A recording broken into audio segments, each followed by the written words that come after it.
What is best in life? To crush your enemies, see them driven before you, and to hear the lamentation of their women.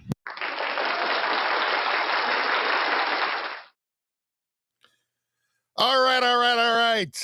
What is it? Sunday night? Must be Sunday night. That means it is Radio Baloney live on Sunday night. I'm your host, Richie Baloney. How's everybody doing out there? Dramus, good to see you. Trudeau survivor. It was tough surviving Trudeau, wasn't it? Very tough, but it's good to see you made it, my friend. How you doing? As everybody knows, we're streaming right now on Rumble, on YouTube, on X, and on Locals. And when you like the stream, everybody knows when you like the stream, you get some free good karma from the channel, from Radio Baloney, from Richie Baloney.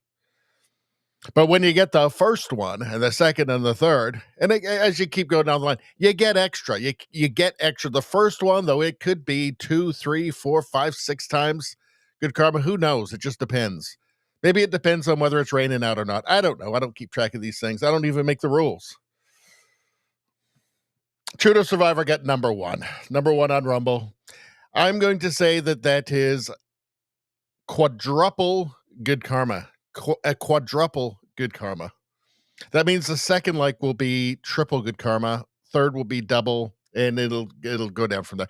But in any case, it doesn't matter because we're talking quadruple good karma here. Good for you, Trudeau Survivor. Looks like you can sleep soundly tonight. What's he saying? He says, I see Trump increase the tariffs another 10%. The elbozos.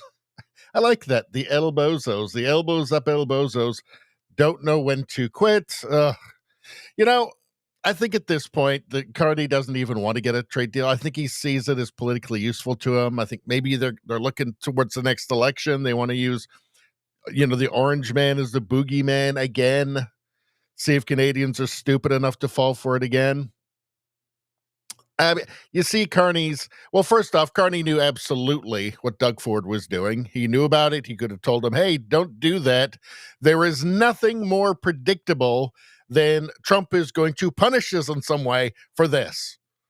There is nothing more predictable than that. He told us he understands how the world works. He knows how the world works. So he should have really seen that coming. He didn't. You see him being interviewed afterwards, after the termination of trade negotiations on the tariffs, and he's just so cavalier. He's got a little smile on his face. It seemed like he was perfectly content and happy with that outcome, and I think that he was. And Dramus got the second so that's triple good karma for you, my friend. Triple good karma. That's pretty good. You got to feel good about that.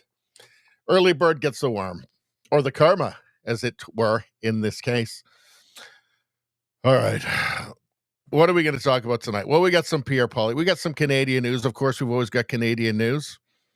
We've got Pierre Poilievre, and I like what he's doing. He is taking it to the people. This is the way that you break through the media monopoly that we have in Canada. This is how you do it. You just go directly to people. Social media is powerful. He's just got to keep doing this stuff. These walk-alongs. Walk and talks that he keeps doing. Great. Keep doing that. Right. This is the only way to break through the media manipulation, the constant, Pierre Poilievre is just beyond the pale, thinking that, politicians should have to abide by the law.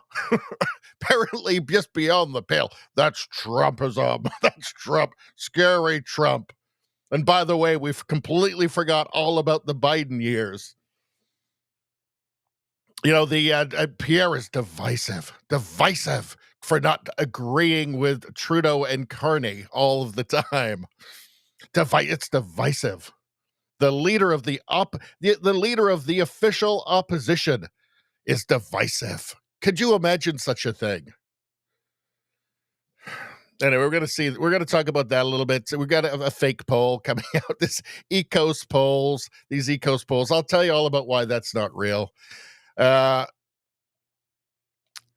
Should I just give you a little hint now? Well, here's the guy who runs it, EKOS, Frank Graves, who has said publicly that he's going to do everything he can to make sure Pierre Poilievre never becomes Prime Minister of Canada. And what can he do? Well, he can put out fake polls to try and dispirit conservative voters. That's what he can do. We're going to take a look at all of that. We're going to obviously talk about Carney. We're going to talk about the budget. And hold on a second. I got to find something here. I don't know why it does that to me. There we go. Yeah, maybe there's an election coming. I don't know. We'll see what happens. We're going to take a little bit of a look at the dystopia of Portland, which is basically, like most of Canada now, but it's Portland. We've got Trump tariffs, more stuff on the Trump tariffs here. So yeah, additional 10% on tariffs because of one lousy ad. It's really dumb. Really, really, really, really dumb. We'll talk about that. We'll talk about Antifa in the U.S., and looks like some are going into hiding. They're tamping it down because they know that all of a sudden the government is not going to collaborate with them anymore, at the very least turn a blind eye. They're going to go after them. So, except for in Portland, apparently they're still going strong there. We're going to take a look at the UK and how dystopian and insane it has become there. We're going to look at Woke Canada and what's going on with Woke Canada. Well, you got a new mayor of Edmonton, Alberta, who's all for these 15 city things where everywhere's a 15-minute walk, which, I mean, hey, all you have, when it's minus 35 in Edmonton, which it is frequently, you'll just have to walk 15 minutes with your 4 bags of groceries. You won't have a car, apparently, in your 50-minute city either. So, I mean, that's the whole point of it. So, yeah, dumb. Real dumb and insane. It never gets any less insane. It just never gets any less insane. Where were we there? Oh, God damn it. Why does it keep doing this to me? Why does it keep doing this to me? I can't even remember what I was looking at there. What was it? What did I have there? It was... Was it the? Was it no? Was it no? Was it what was it? I think it might have been this. Was it this? Yes, there we go. Yeah. So apparently, Canada not yet a reliable energy supplier, says Indian High Commissioner. Surprise, surprise. The country led by the net zero zealot. Let's see. What's going on here? Okay, don't go back to... God damn it. Why does it keep doing this to me? Hold on. God damn it. Stop doing that. What even was this tab? No, I can't remember. Let's see. What did we have? Hold on. I don't even remember now. I can't even remember. Just screw it. Forget it. Forget it. Doesn't matter. Does not matter. I'm just giving up. I'm just giving up. All right. Then the last tab of the evening, which is this one. Let's see. Is it going to do this thing again? No, there we go. All right. So, yeah, we got some Kid Rock on Fox News. He's starting to actually look pretty old, Kid Rock. He's looking like Grandpa Rock these days. But I find him amusing. Let's see. How to stay calm around emotionally immature people. We'll talk about that. That's really, really useful these days. And when we say emotionally immature people, we're meaning leftists, of course. Crazy, leftist, brainwashed, woke mind virus, zombies, man on the street video. Of course, we always enjoy that. There's Tim Burchett there. Here's some Stephen Miller, who is hardcore. He is a hardcore dude. We got lots of crazy stuff here. We got like a deer that's like playing soccer. It's crazy. You wouldn't believe it, folks. We got, why are these medieval staircases the way that they are? I'll tell you. Just watch if you're interested in that. Blah, blah, blah. People throwing things off bridges and then crazy stunts and then animals. And it's all great stuff. Hang around, people. Hang around. Unfortunately, the people who just listen to the audio-only version later on Spotify or wherever, they don't get to see the pictures of the adorable animals, the palate cleanser animals. But I don't know. I guess they can use their imaginations. Now, what are we doing? Trudeau Survivor says $75 million is a lot to spend on TDS for Doug Ford. Someone should buy Ford a Trump pinata. Well, that would be more useful, actually, as long as he just did it privately in his backyard or something. The $75 million was for his own voter base. That's what it was for. It's a publicity stunt for Doug Ford. Right? It was idiotic. It wasn't going to. Americans aren't paying attention, and they're not going to care. Right? Because here's the thing: they're not feeling anything regarding Canadian counter tariffs. None of this is effective. It's just a 13 times bigger economy than Canada's. The whole thing is idiotic. The the way to have gone about it would have been to say, we're not doing this publicly. We're looking to renegotiate the USMCA, or CUSMA as it's called in Canada, in 2026. We're not going to do anything publicly. We're making no public statements. And then just practice actual diplomacy like Danielle Smith did from Alberta. There. That's how you do it. Just diplomacy, right? I mean, that's what you're supposed to do. Instead, it was just a bunch of pathetic politics.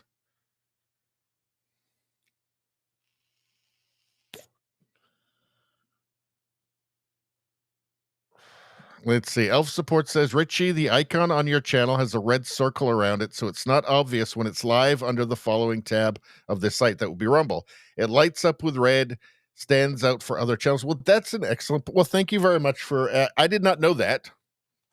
I'm going to write this down. Hold on. Thank you, Elf.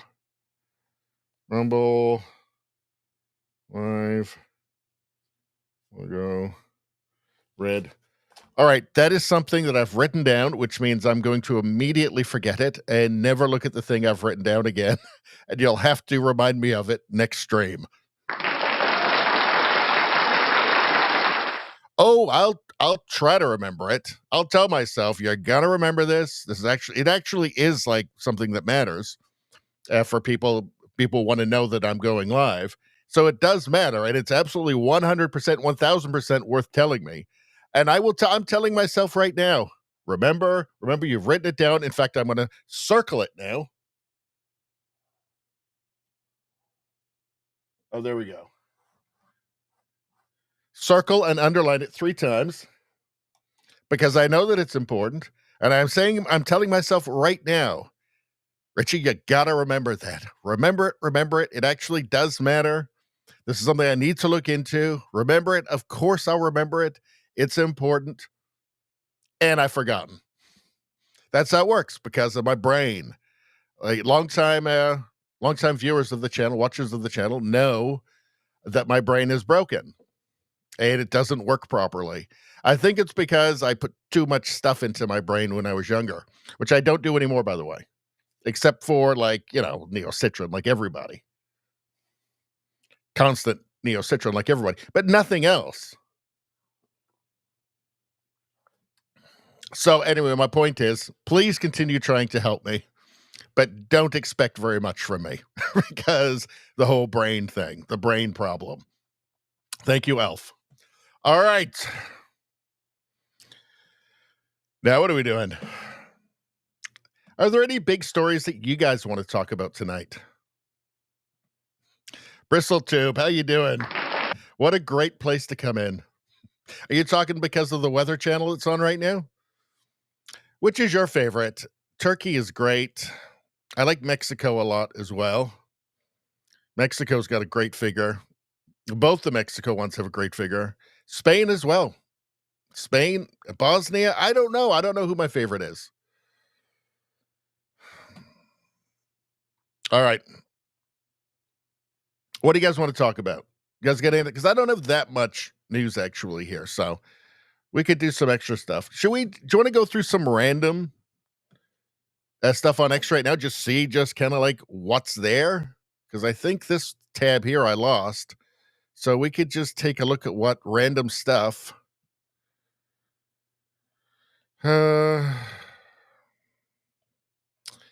Let's see. Anything interesting here before we get on the main stuff? What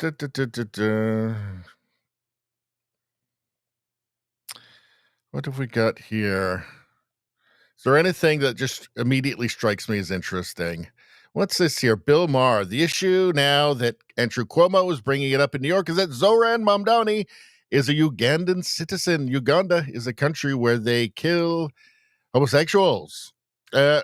So, I mean, look, all of the, global intifada, leftists, communists, socialists, whatever you want to call them, they're all wolves in sheep's clothing. I mean, the left should be terrified of a Zoran Mamdani. Like, gay people should be terrified of him, but because nobody knows anything, right, they're easy to fool. And I guess that's by design. I mean, the issue now that Andrew Cuomo is bringing up in New York is that he is a Ugandan citizen. Uganda is a country where they kill homosexuals. So somebody who is a dual citizen can't be mayor of New York, or I would renounce, if I was the dual citizen with a country whose policy, government policy, was we kill homosexuals. Yeah, I would renounce that citizenship. I don't, and to not to, and he also but I think it's important to point out that Mamdani is a commie liar. He's a Islamist, communist liar. I think is the Islamist part is really the functional thing. The rest of it is just tricks, basically. That is buying into a fear. I think that is buying into a fear framework that is not fear good. of killing homosexuals. It's not good for the country. It's not good for the country. You shouldn't be afraid and I think of that. the way that Cuomo is closing out this race and really race baiting and really leaning in on that's what not if we right. were It's there and something like no, you know what? Just because I don't it's think that's done good for the country. I understand, but just because something is done by people in Africa doesn't mean it's always okay. I mean, the issue now that Andrew Cuomo is bringing. So this is what you get. I mean, telling the truth is like telling the truth about things like crime stats, for instance, is race baiting, right? Or just like saying, okay, this is what happens in like Islamic countries, for instance, right? So these are the beliefs, Pew results, Pew polls in the Middle East, in Gaza, wherever. These are the Pew poll results for attitudes towards like homosexuality, that sort of thing, right? That's race baiting and hate, hate facts. It's just reality. Like, if you have to deal with the world on its own terms, or else you're going to get run over, right? Or else you're going to make very bad choices, like electing global intifada communists to run, the financial center of the United States. Seems like a terrible, terrible idea. Turtles, how you doing? Good to see ya. She says, screw Mamdani. Commie gets nothing. Here we go. Commie gets nothing. All right.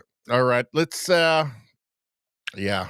I think Bill Maher, did he come out and say that he's now an independent or something at some point? I don't think that he did. He's so close to joining reality, but he just can't get there. And I've known people like this where it's just simply their politics is just simply fashion, right? It's that best shirt. It's that shirt that's looked. It's that shirt where no other shirt has looked better on them ever, right? It's the shirt that makes them look the best, the most handsome of any other shirt. There's no other shirt that will ever make them look better than this shirt. And for him, that shirt is Democrats. He's a Democrat, right? He's a liberal. He's an old school liberal, right? And he seems to recognize that the people he's surrounded by are not liberals. These are radical leftists, but still, it's not just that that the label is so fashionable, right? It's also that the word conservative is so deeply unfashionable. It's just so deeply ingrained in these people, right? That you don't want to be that, even if the name doesn't really mean what it used to anymore, right? Even if all of the actual real liberals are now called conservatives, that still doesn't matter. It's just the word. It's just the word. It's so deeply unfashionable to them. It's so deeply ingrained that they will just resist it. And as they watch their civilization burn around them, they'll still resist it. What are you guys saying? Bristletube says, anyone who is a political figure of any country should never have a dual citizenship. Yes, yes, that makes perfect sense to me. Bristletube says, it's like Carney having citizenship in the UK and Ireland. Yes, yes, yes, yes. 1,000 times yes. You should have to renounce any other citizenship. You should have to do that. That just makes sense. I mean, loyalties is a thing. Right? That's why you have the word, right? Let's see. All right. Let's see if there's anything else we want to deal with. Well, there's Arnold Schwarzenegger. Arnold Schwarzenegger just ended CNN's Jake Tapper to his face. Well, what is he saying here? Now, Arnold Schwarzenegger he's really kind of just a liberal. I mean, he was the Republican governor of California, but he was really just a liberal at that point. But I didn't say progressive. I didn't say far left. I said liberal. And, we've all heard Hillary Clinton from 30 years ago sounding an awful lot like Trump when it comes to illegal immigration. So things have changed. The categories have shifted. I think Schwarzenegger said some very, very odious things during the pandemic about government power and people being forced to do certain things. But I think generally he generally tries to kind of stick to the middle, and I think occasionally he still remembers where the middle used to be. Let's take a look. Do you believe that the Republican Party is starting this? Oh, yeah. So Trudeau Survivor says, Mr. Arnold, screw your freedom. Yeah, those were his exact words. So, yeah, it's not like there's, forgiveness coming, but we will try and describe him as precisely as we can. Maybe he's having a bit of buyer's remorse with the screw your freedom stuff that he adopted. I don't know. Let's take a look. Do you believe that the Republican Party is starting this? No, Jake. There has been gerrymandering going on for 200 years. There is such extreme gerrymandering going on that in a state like Massachusetts, that has like 40% of the people voting for Trump, they have zero representatives. The Republican Party has zero representatives sent to the House. Think about that. In New Mexico, if 45% of the people voted for Trump and voted Republican, and zero is sent to the House, zero representative from the Republican Party. So there's gerrymandering, crazy gerrymandering going on all over the country. And we wanted to try to stop it in California. And we did stop it in California. And we went around the country. So I think this whole thing about finger pointing and saying they did it, so therefore we should doing it, that's not really the way to go. The one party should outperform the other party. It should be performance. And when it comes to midterm elections, as you know, always the party that is not in the White House usually wins by 20, 25, 30 seats. So what does 5 seats matter in the first place in Texas? It is crazy. They should outperform them. That is where the action is. Let's talk about another issue you care passionately. So, you know what? He's making perfectly good sense there, but we haven't forgot about, Mr. Screw your freedom. We haven't forgotten, Arnold. We haven't forgotten. You've still got a lot of work to do, my friend. A lot of work. You've still got a lot of terminating of crazy leftist ideas to do to make up for your screw your freedom. What an appalling thing. Yeah. But he does make sense there at least, so I guess that's good. Chris Erickson, He says, "Are you Canadian? Are you struggling right now because of the decisions made by our government?" I am, he says. That's so many Canadians. And it really is shocking, the stupidity of the country to elect. And of course, it's not everybody. It was 43% of Canadians voted for Mark Carney. The fact that they could get that percentage of people to vote for them for a fourth time in a row after a decade of not only economic devastation, but insane levels of mass migration, which contributed to the economic devastation, by the way, for Canadians in terms of inflation, particularly with housing. How anybody could have voted for it again. You know, the people who told us that we're a post-national country. We're not even really a real country, actually. We have no core identity. We'll just be whatever some guy who showed up 5 minutes ago is. We'll just be that. Oh, and by the way, don't forget, it's a perpetual genocide state. I mean, if the Liberals win again in the next election, whenever that is, whether it's sooner or later, maybe it's time just to leave at that point, because at that point, I think you can just say Canada has turned into San Francisco and it's just too late. It's not savable.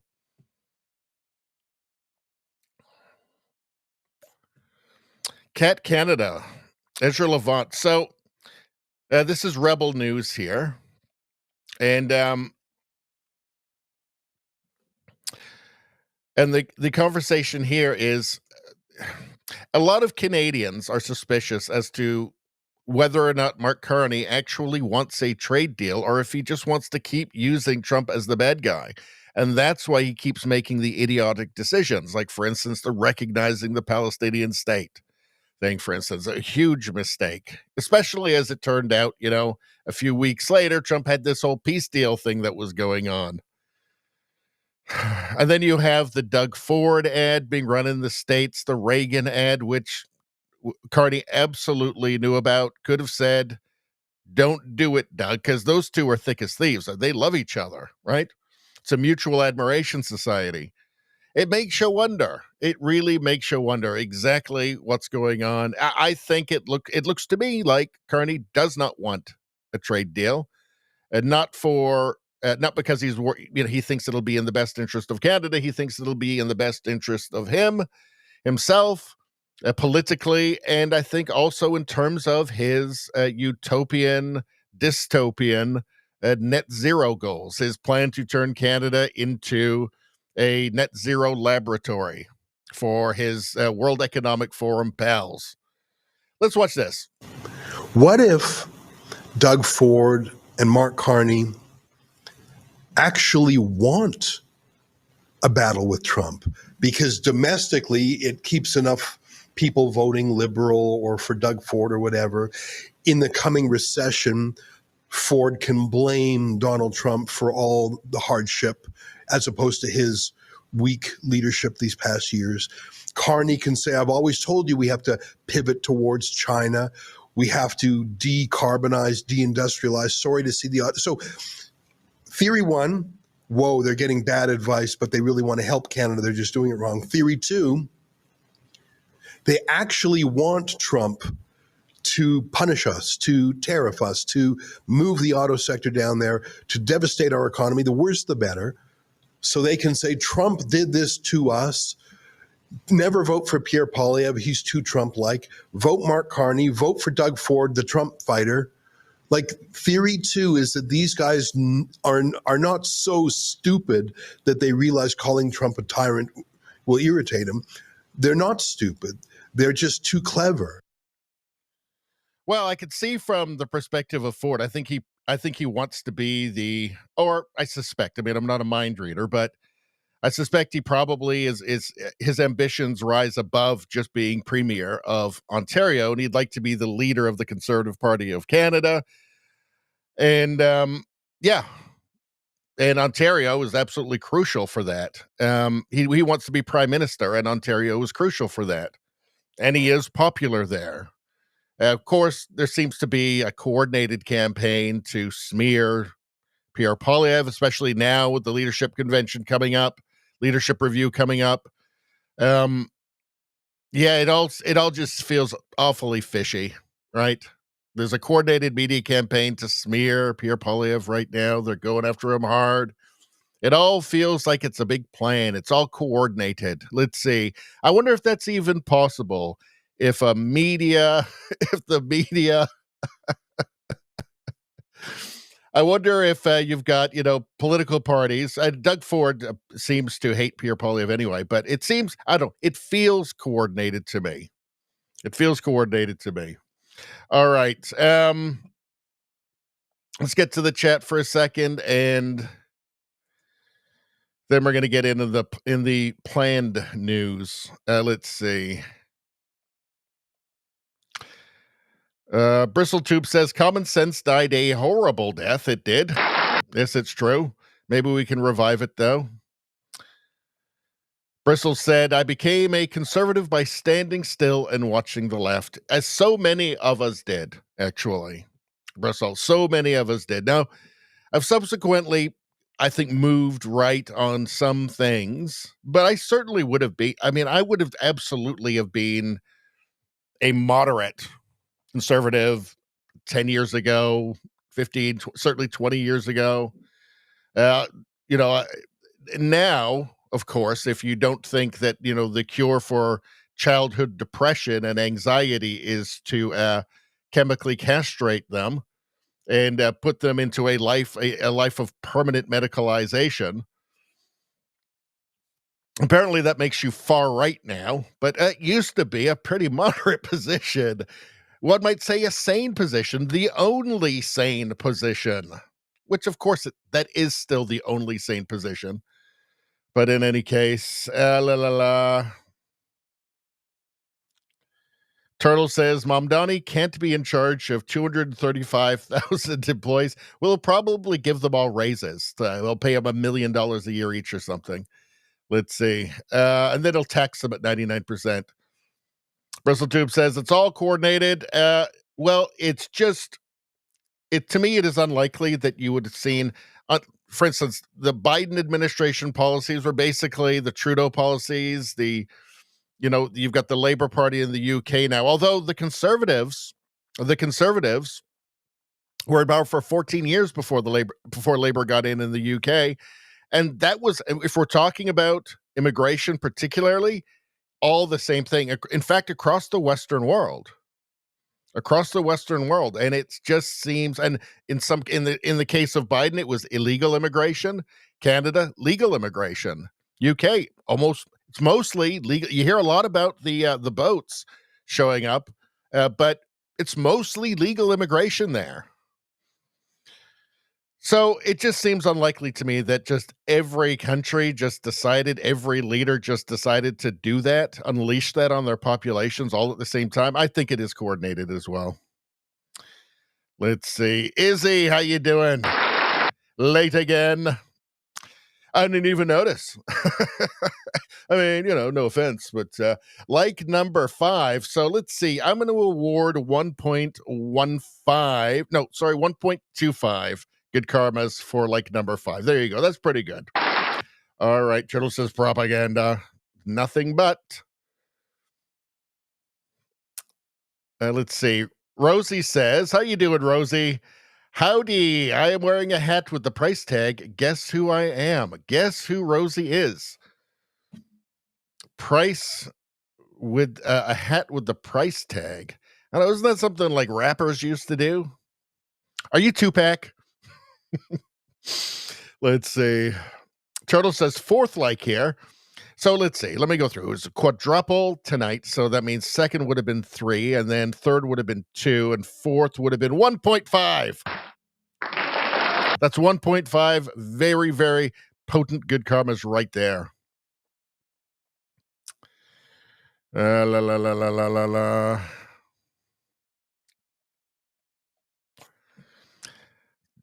Nevada guessed that Rosie is Mini Pearl. Mini Pearl. Is that like MINNIE Pearl? Or MINNY Pearl? I don't know. I don't know what's going on. I have no idea what you guys are talking about. I'm just gonna pretend like this never happened. Nevada says, pass the baloney. Passing it out right now. Rosie says, I got banned from X. What? They say I'm spammy? What? That's my number one supporter on X. God damn it. God damn it, X. Really? Seriously, you got banned from X? That's just so lame. I mean, I see your stuff and it's not spammy. It's fun. Rosie says they could have just said, damn it, Rosie. They could have, but they didn't. I'm not happy with that. I think that's an outrage, frankly. Bristletube says, I was very moderate, just can't be anymore.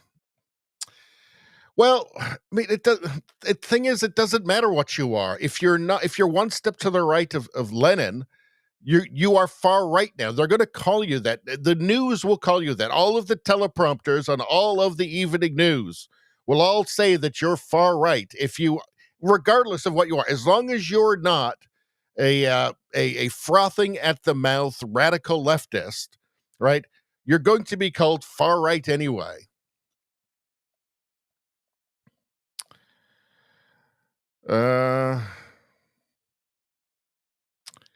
Izzy says, yeah, I'm far right if you ask a leftist, but I'm still mostly liberal. I know, so many of us, right?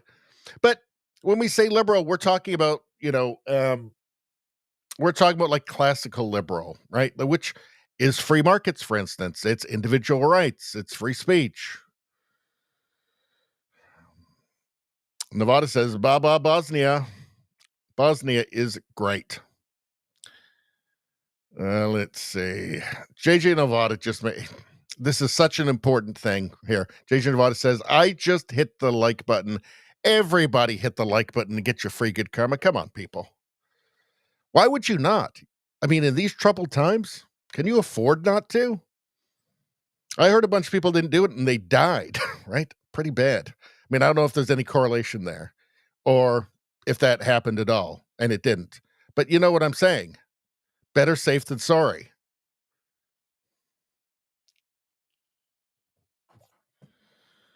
Oh, you know what? That reminds me. I was going to say, well, Rosie, how are you going to get the your suggestions for stuff on the stream if they banned you on X? So this is a problem, and I just realized I forgot to check out what you guys sent me before the stream. No big deal. We'll do that tomorrow night. We're going to do a short premium stream tomorrow.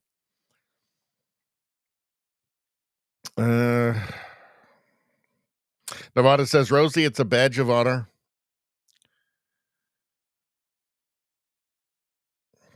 All right. Well, let's just get to it here. So I want to go back. There's one thing I saw there. Hold on. Bristletube says the Liberal Party today might as well be called the Communist Party of Canada. Yeah, basically. The gender, race Communist Party of Canada. But I think Bristletube says, I'm afraid PP might be in on it. No, I don't think so. I don't think so. And I mean, again, I'm not a mind reader, but I don't think so. Pierre Poilievre, for one thing, has spent his whole life in Canada. He's not been jet-setting around the world. Unlike Mark Carney, he doesn't hold a bunch of different passports. He's been talking to people on the ground for a very long time, and he's still doing it. And I think that campaigning to get back into the House of Commons again, to get his seat back, where he did a lot of door-to-door, a lot of talking to regular people on the ground, I think it reinvigorated him, and I think it kind of reminded him of how important it is what he's doing. Like that connection to actual real Canadians, right? Mark Carney has no connection to real Canadians. He knows like other bankers, right? He knows like, hedge fund people, right? He doesn't know any actual Canadians. Did he knock on any doors in the campaign? He didn't need to. I mean, it was basically a full court press from the media to get him in. But Pierre Poilievre hasn't had that luxury. He has to talk to people. He's had to, and I think it has grounded him in a way that he wasn't before. I'm not saying that he wasn't authentic before, but I think, it was humbling, and then talking to actual real Canadians who are feeling a rising sense of desperation, I think it girded him. I think it gave him something extra, right? And reminded him. And but in any case, let's take a look at what he's doing now, right? Because obviously there's a coordinated media campaign against him. And how do you get through that? Well, it's social media. And it's stuff like this, right? Going out and just being visibly somebody who's actually listening to Canadians. This is smart. This is the way to do it. If you don't believe I was an Italian in a prior life, just try my coffee. Pierre Poilievre says here. It's stuff like this. Yeah, this is what do you call it? Retail politics. And this is what's needed. Again, if he's going to break through those kind of the circled wagons of the mainstream media, going to have to do a lot of stuff like this. And I think it's good. And I think that actually being amongst real Canadians is good for the soul for a politician, to remind him, who he's actually working for.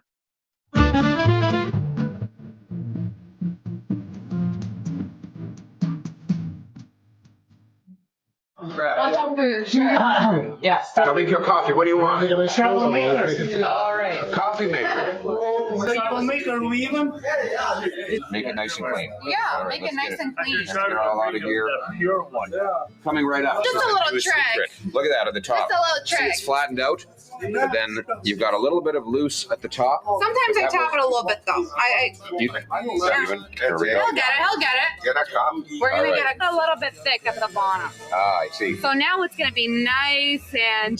You might not think that I'm a manja cake. You might think I'm a real Italian with how I make coffee. It's that good. There you go.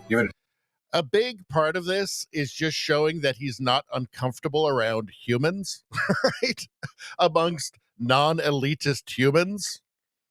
I think that's this is important for that, because as a contrast to just how uncomfortable Mark Carney looks around the common man, the hoi polloi, right? Pierre Poilievre he's actually been inside places like this before, right? When's the last time that Mark Carney even just went to get his own coffee? All right, let's continue. Pierre Poilievre, thanks for a wonderful breakfast. It was great stopping in at the Breakfast Guys in Windsor. He's with normal people, right? And by the way, they seem actually happy to be around him. They don't seem upset. Maybe she's an NDPer, I don't know. But the other ones seem all pretty happy to see him there.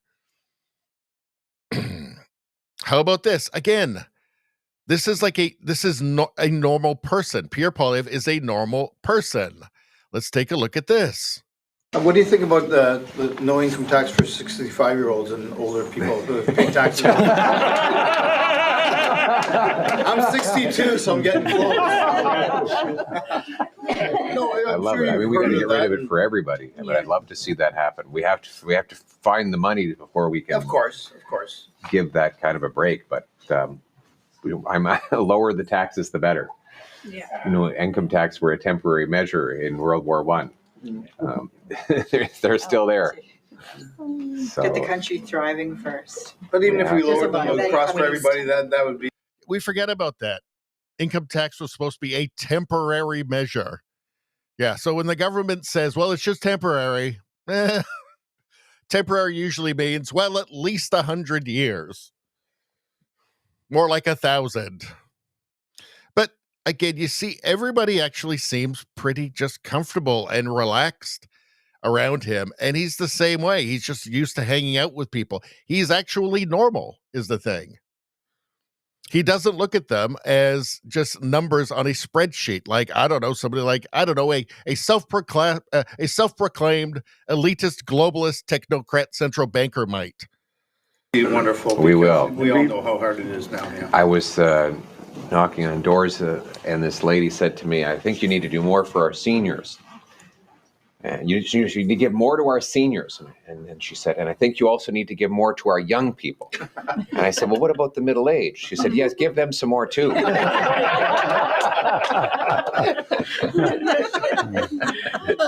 Yeah, absolutely. Oh, it's funny. Anyway, well, listen, you guys have done a great job. I'm very proud of what the Thunder Bay teams have done. You look at how close we came in places we'd never won before. It's really impressive because all of you went and put the effort, knocked the doors, stuffed the envelopes, spread the message, pounded the signs.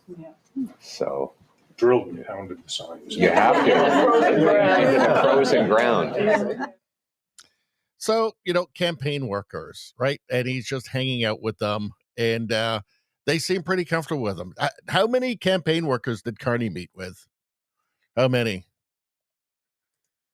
I mean, I guess he had to meet with those guys, those high-level guys. These aren't high-level guys. It doesn't seem like, people knocking on doors. But with Carney, do you remember when it turned out that it was a couple of high-level guys with his campaign that were putting out fake pins at a conservative thing, CPAC or something like that? And then obviously, told the media, and then it got out, but it turned out that it was just a setup. It was dirty political tricks. And then I guess Carney had to meet with those two guys they were high ups who was meeting with them anyway. And he just put them on something else for a little while instead of firing them, of course, because, well, liberals. Here's the walk and talks. He needs to keep doing these. Again, he's got to break through this he's got to break through this concerted, organized media attack on him. Let's take a look. No place better symbolizes the Canada-U.S. tug of war for auto jobs than the river separating Detroit from Windsor.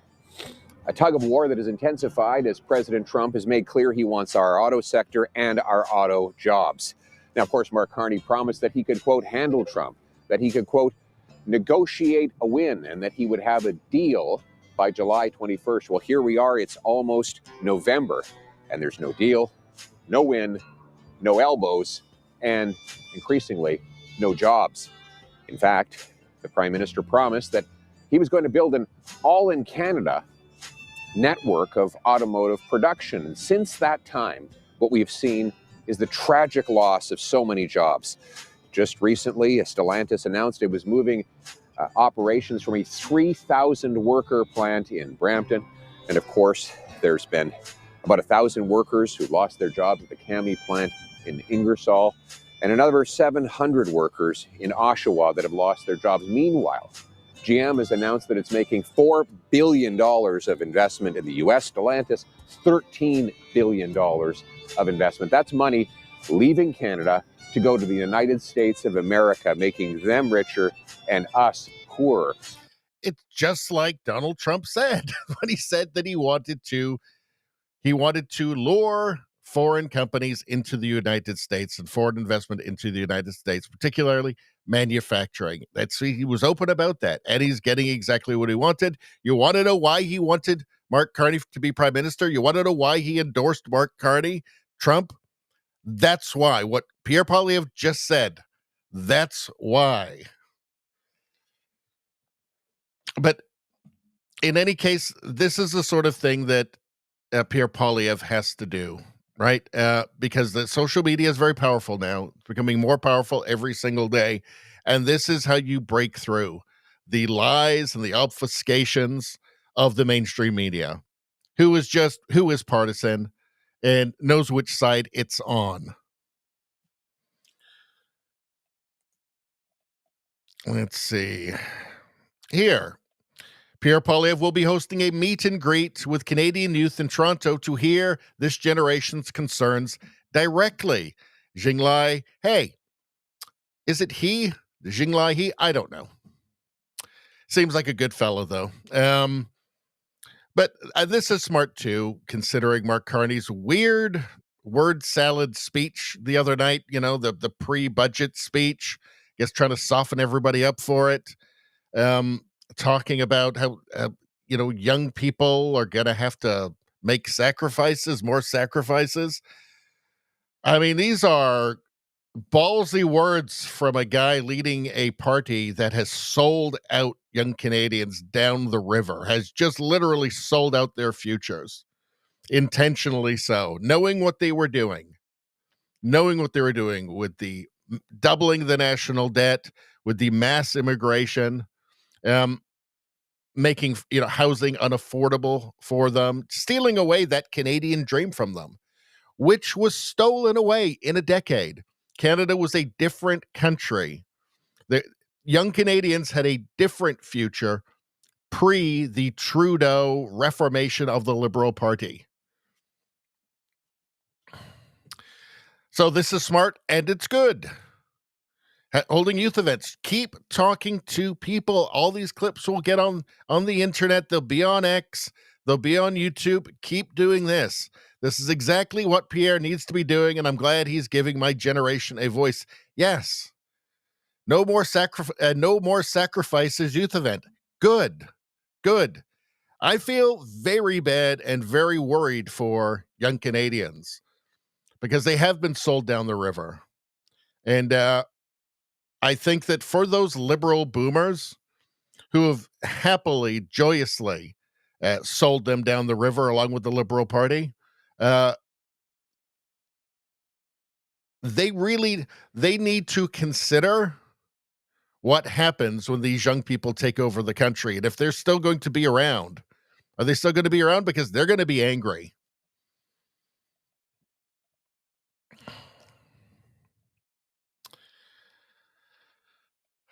All right. So let's move on from that. Let's go to the chat and see in fact, before we do that, actually, before we even do an ad read, let's go here. Now, for those of you watching on YouTube right now, please go to my new channel, Radio Baloney News. What you're watching right now is the original Radio Baloney channel with 13,000 subscribers. Go to the new one. It does not have that many. It's about a month and a half old or something. All of the world news, U.S. news, meme reviews, all of that is going to be on Radio Baloney News from now on. The channel you're watching right now, only live streams and Canadian news. So you're going to need to subscribe to this. It's the featured channel on my channel. You can go there. Look at this. There's Keira Knightley laughing at Woke Reporter, Zoran Mamdani, meme review, all kinds of wonderful things. Go there. And I promise you will not regret it. What do we got going on for ad reads? And also like to stream and subscribe everywhere and stuff. Everybody loves this ad. That's why I read it. That's why I read this ad. Because everybody loves it. Let's be clear. Cryptocurrency is no longer emerging. It's here. And this latest move cements that reality in the biggest way yet. Trump Media Group just inked a massive $6.4 billion deal with Crypto.com, the world's top crypto platform. They're teaming up to scoop up $6.4 billion in CRO, the powerhouse token that fuels fast, low-fee DeFi, staking rewards, and real-world perks like cashback on your spends to launch America's first CRO treasury. When it's done, this new company will be the biggest CRO holder out there. You want in on the action? Head to Crypto.com. Head to Crypto.com today and grab some CRO. Let's make crypto great again.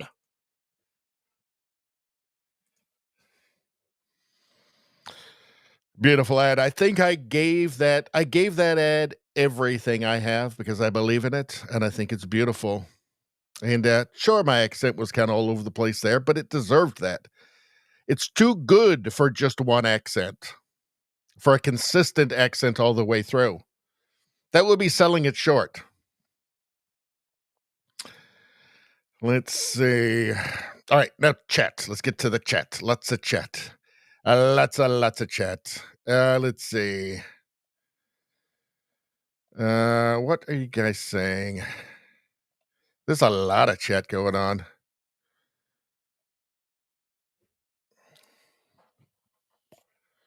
Guess they're talking about fungi. What's going on here? I don't know. Don't make a lick of sense to me. Let's see. Now you're talking about pizzas. You guys are never talking about what I'm talking about in the chat.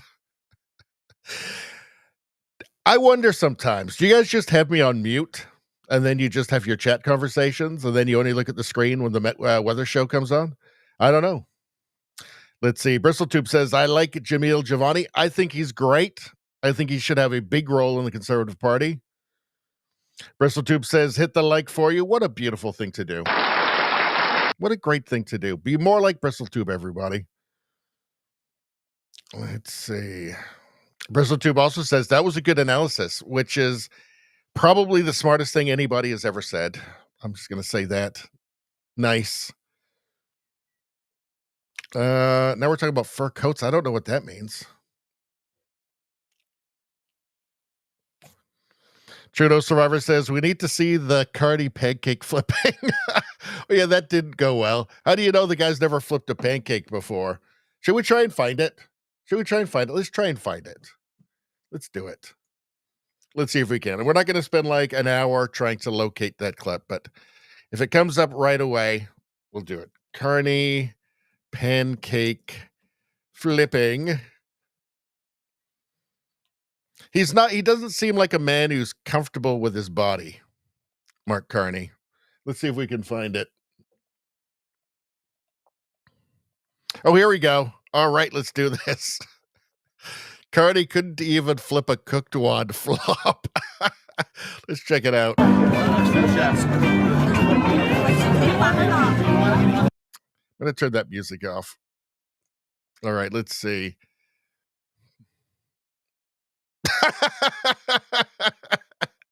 As I said, he doesn't seem like a man who's comfortable with his own body. Mark Carney does not. I mean, and he's also in Mr. Burns' stance there as well. That's Mr. Burns flipping a pancake there. All right. Let's see. Nevada says blends well with humans. Let's see. Well, Trudeau Survivor says, talking about how nothing's ever temporary with the government. They bring in, the temporary income tax. The COVID vaccine was only 2 shots. Now it's an annual booster alongside the flu shot.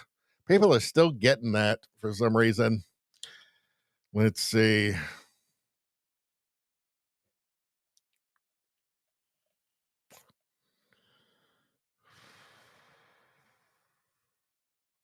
Turtle says a Canadian truck driver took out one of our bridges. Did he? Really? And he left with a small fine. Really? Let's look it up. Hold on. Let's look it up. I want to see this. It might have been one of the new Canadian truck drivers. Let's see. Let's look it up. In fact, I'll just look for a news story. Hold on. Canadian truck driver takes out bridge. Let's see.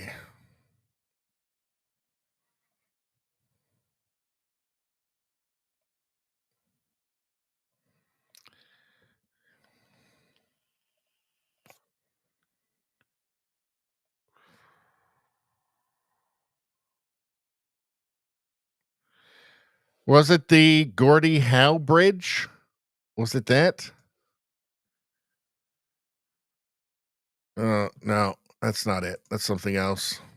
Okay, it's not coming up immediately, so screw it. We're not going there. Let's do a little more chat here. Then we got to get back to the stream. We get back to the stories again. All of our stories that we love.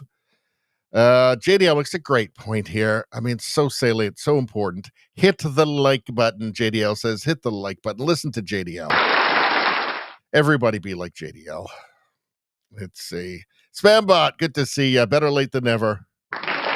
JDL got the 8th like. That is 1.04 good karmas for you.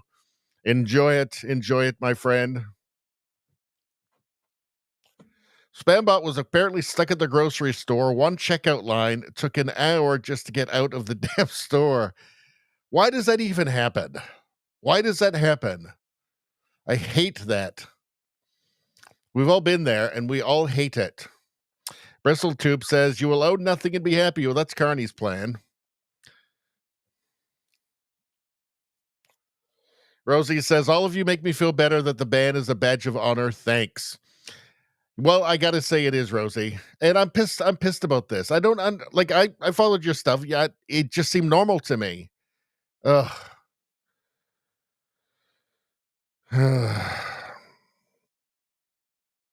Let's see.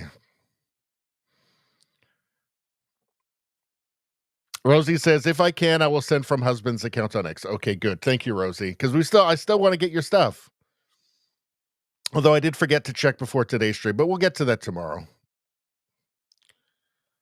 Let's see.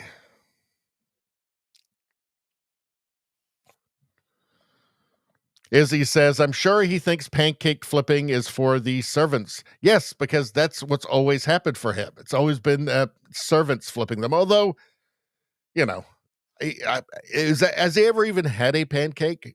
I kind of doubt it. Maybe a crepe. Let's see. Rosie says, Richie, are you going to have Pierre's coffee show on regularly? Probably not. Let's see.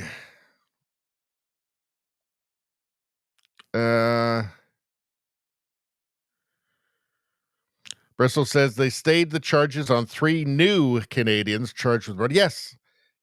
It's not going to. And by the way, this new, burden, onus of burden or whatever this new thing that Carney wants to put through, where so before it was that the prosecution, the Crown had to, for bail purposes, had to prove that the person was going to be a danger, even if it was their 100th arrest that month.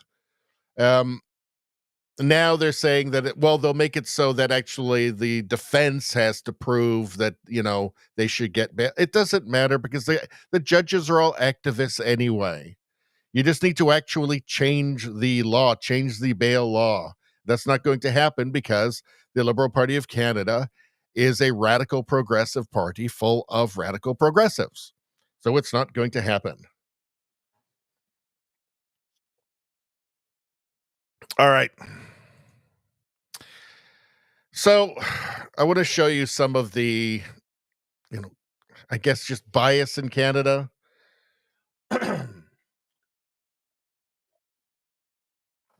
So EKOS is a polling firm in Canada. Let me introduce you to the guy who runs it. His name is Frank Graves. So this is what he posted in 2022. A real conservative option is a healthy counterbalance in a healthy democracy. Pierre Poilievre is an acolyte of authoritarian populism. I didn't see him tweeting about elbows up at all. That seems like kind of like a populist thing, doesn't it? The whole elbows up idiocy. This is never healthy. You are on notice. Going to make sure you're never going to lead my country. I don't make idle threats. This is a guy who runs a polling company that does polling for elections in the country, in Canada. This illustrates our political problems in Canada quite nicely, actually. So let's see. New EKOS poll, totally going counter to all of the other polls coming out for some reason. And this is normal for EKOS. They just run ridiculous. They just give the Liberals ridiculous leads in every poll, and then they'll herd right at the election so that they can say, see, we were only 5 points off.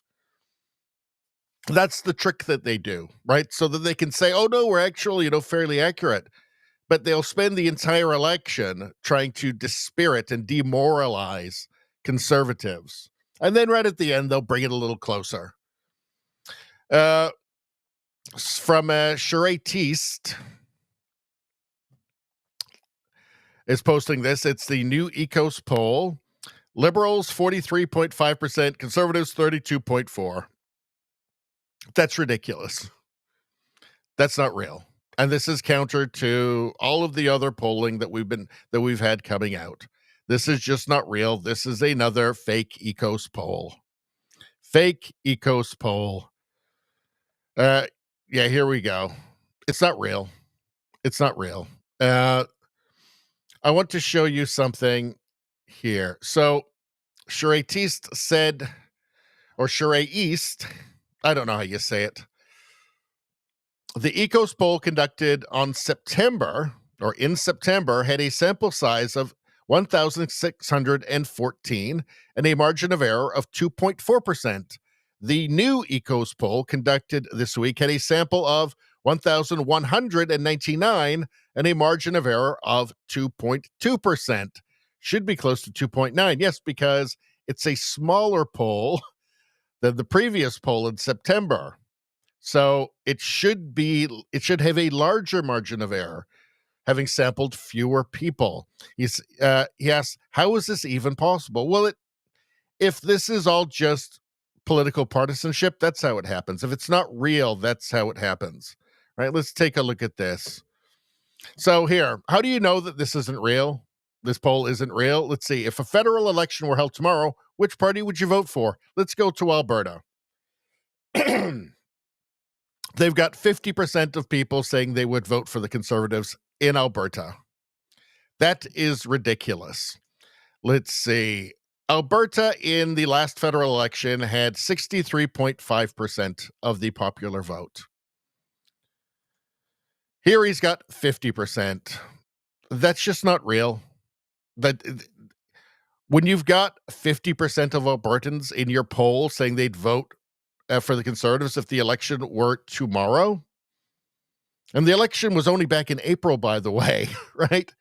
And things haven't exactly gone swimmingly since the election.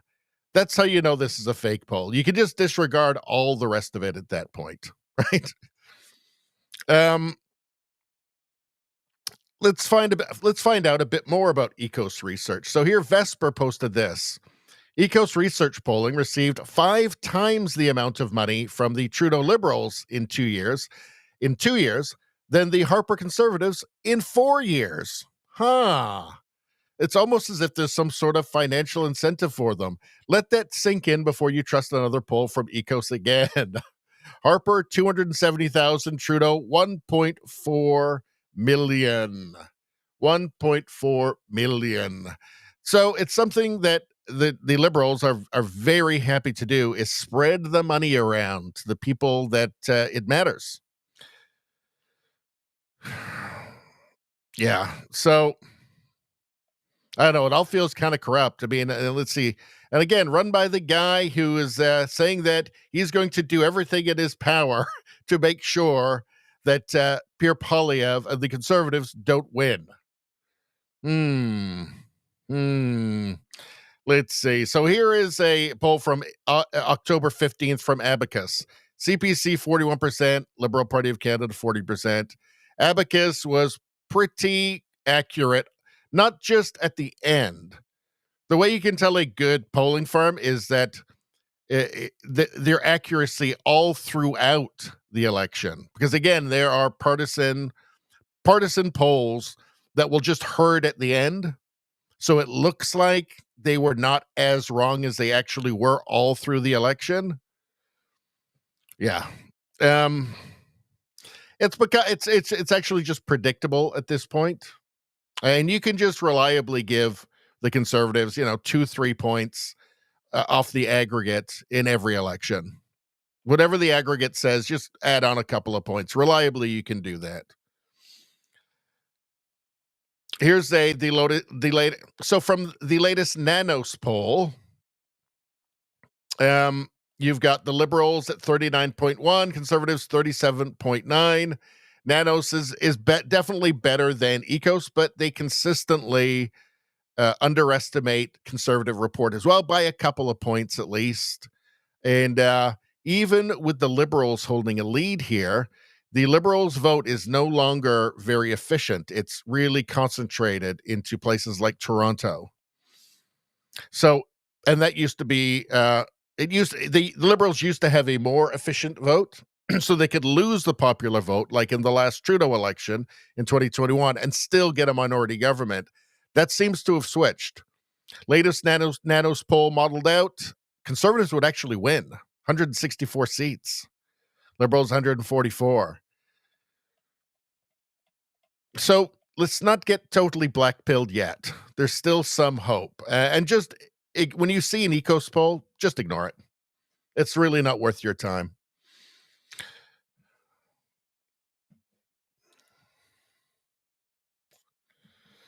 So is Canada headed for an election sooner or later? I don't know. That's my simple answer is I don't know. But stuff like this leads you to think that maybe it is coming. And then when you see that Carney seems to be very, very cavalier about the disastrous tariff negotiations and trade negotiations with the United States that are just not going well, almost seems like he's sabotaging them. I mean, why would he do that? Maybe he would want to use Trump as the evil, orange boogeyman again for another election, see if it works for him again. I don't know. But, it's starting to look a little suspicious, isn't it? And the Conservatives making just ludicrous demands with respect to the budget. It sounds like you're worried about maybe Canada. Ludicrous demands like spend less? I guess so.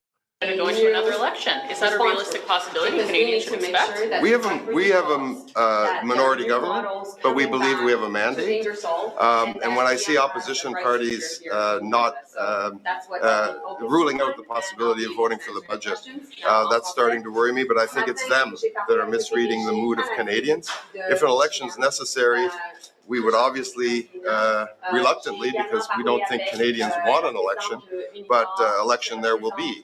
It's the opposition parties who have that decision in their hands. Why not accept the Bloc's demands? Well, which ones? The one that said it's unimaginable that they vote for the budget, the negotiable demands, or the non-negotiable demands? It's pretty hard to follow. What about the NDP? You'll have to ask the NDP about the NDP. Have you been having those conversations? Well, it does come down to the NDP because Bloc, it sounds like they're going to vote against. Obviously, the Conservatives will vote against the budget, the upcoming budget. And it just comes down to the NDP, whether or not they support the budget or reject the budget. And then we end up getting an election. I think they'll keep doing what they've been doing, which is propping up the Liberals. They have a leadership race coming up in March. They're going to get a new leader. I favor the photograph of a cloud that looks vaguely like Greta Thunberg, but I think that the tree with a face painted on it is in there as well, really in the running. But yeah, I think the NDP will do what they always do, which is just that maybe it's just out of hatred for Conservatives, just their bizarre, almost feral hatred of anything that resembles common sense in any way. But I think they will prop up the Liberals again. I think if there's going to be an election, it'll be next year. All right.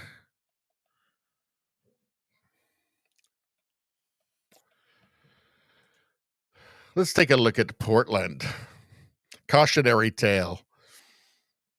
Kevin Dahlgren posted this. A bike path in Portland, Oregon, completely filled tents, trash, and drug activity. Ironically, the boulders to the left and right of them were placed there by the city to keep the homeless out. So instead of camping under the bridge, they now camp on the bike path. Yes, this is what you get. This is what suicidal empathy gets you. It gets you, a narco tyranny, basically. It gets you total dysfunction. It gets Antifa running your city.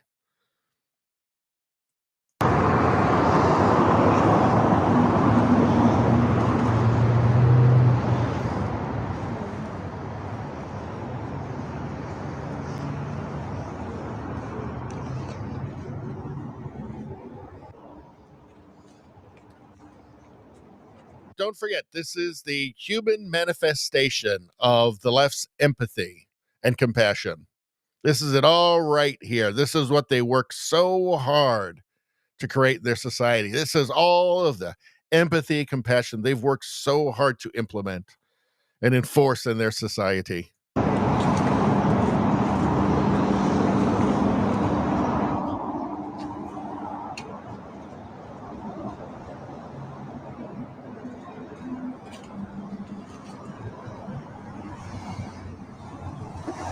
And also, remember, if you think that there might be some better way than that, you're far right. Don't forget, you're a fascist.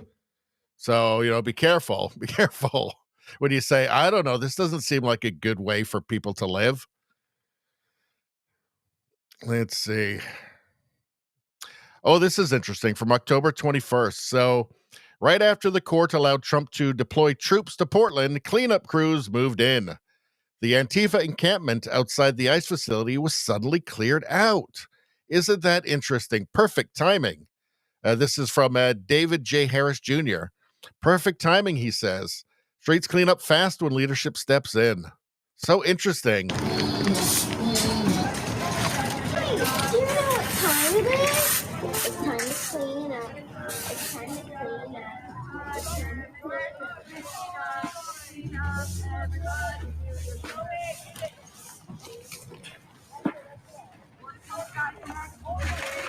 Kind of reminds me of when Chairman Xi went to go visit San Francisco, and Gavin Newsom had them clean that up and drive out all of the insane people and drug addicts. And it actually looked like a functional society for, a couple of days. They can do it when they want to. They can do it when they want to. Let's see. Portland leftists are blocking roads while holding a nude die-in to protest ICE. I'm not going to inflict this onto you to give you nightmares and nausea. But just know they're doing nude die-ins. All right, I guess that's time to move on. That says it's time to move on. Let's go back to the chat for a minute. And if you're watching on YouTube, don't forget to subscribe to the new channel, Radio Baloney News, Radio Baloney News. Rumble people don't have to worry about that because there's only one channel on Rumble. But there's a new one on YouTube, Radio Baloney News. Go subscribe to it today. Very important. And just subscribe in general and like the stream and stuff and all of that. And also, I love it. I love it when people become channel members. I love it. You get all the premium content like we're going to have tomorrow night, for instance. I mean, you want to know what happens next in Tales of the Gold Monkey, right? I do. I know I do. And become a channel member. It's the best thing you can do for the channel. And also gifting memberships is a beautiful, beautiful thing. Probably it's nature's greatest miracle. And so I encourage everybody to do that. If you want to help me out, that's the way to do it. That's all I'm saying. No pressure. I'm just saying. All right.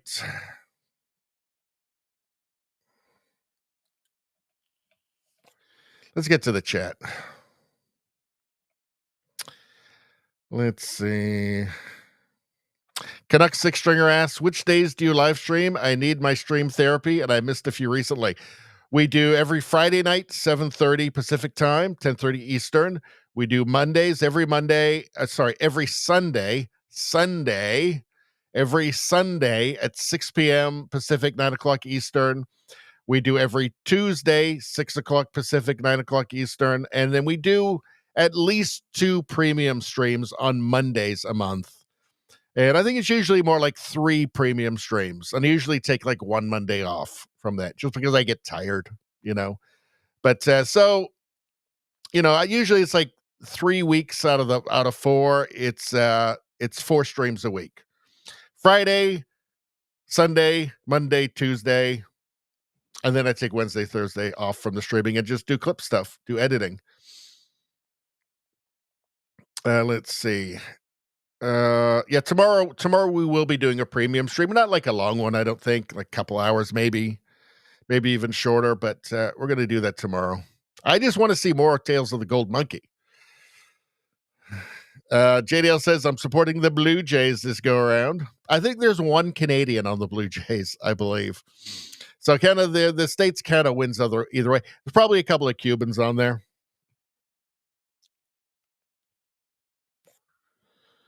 Let's see.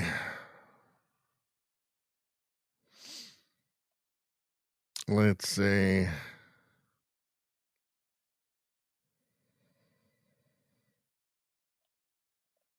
What else we got here? Izzy says, makes it easy to tell fake polls when the author openly expresses his bias. Yes, EKOS, Frank Graves. Yeah. It's amazing that you can it's amazing that we have societies now that are so infected with the woke mind virus, with the idea pathogen. They've taken over every institution.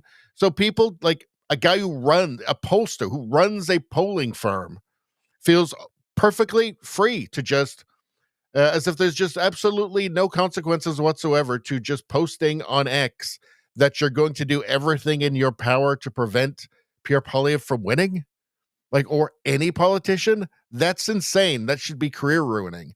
Why would EKOS be in any of the aggregates? It's insanity, but that's where we are now, where it just doesn't matter. They can openly say that they're actually going to actively try to prevent a political party from winning. This is a pollster. They can say that and still have a career in polling. It's just shocking. Spambot says, and 0 respondents from Alberta. Let's see. Turtle says, come on down, Alberta. We know what Turtles means. We know what she means. Might happen. It could. I think I think that separation, becoming a separate, independent, sovereign country, Alberta, maybe, probably Saskatchewan goes with them as well. I can see that. I'm not saying it's a certainty, but I can absolutely see it happening. In terms of joining the States, I don't know. I mean, that is another level of probability on top. Let's see.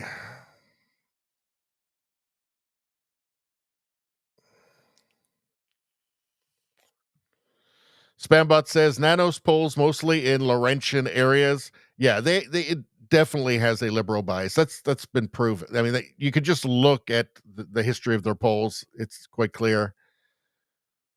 Let's see. Spambot says, and this doesn't surprise me at all, EKOS used to send me surveys. As soon as I mentioned I would vote Conservative in the next election, I have never been contacted again. It's EKOS. Yep. Izzy says, TDS is strong in Canada. Well, there has been a decade-long media crusade against Trump in Canada, and there's no mainstream counterpoint to it. And when I say that Canada is probably the most propagandized, manipulated electorate in the world, I'm not joking. I mean, it's got to be in the top 3. As he says, don't want election, but don't want a liberal government. I think if there were an election now, I think it'd be tight. Like if there were an election in a month, I think it would be tight.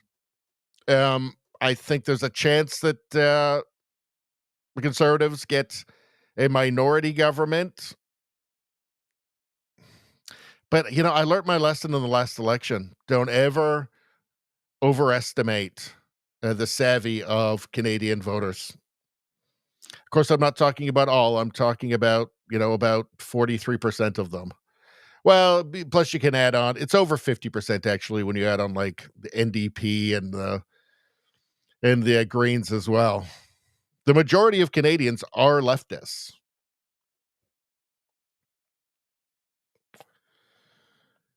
Dramus says, do not count on the commie bloc. Well, yeah, I think they've proven that as well.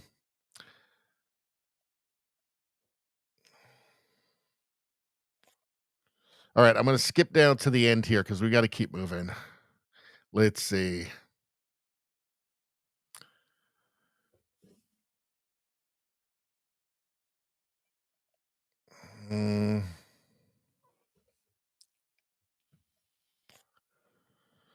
Let's see. Rosie's asking Elf Support, do you know Santa? Is that how you got your handle? Do you know Buddy? Elf Support says, yes, I know Santa, but he's nothing like you'd think he is.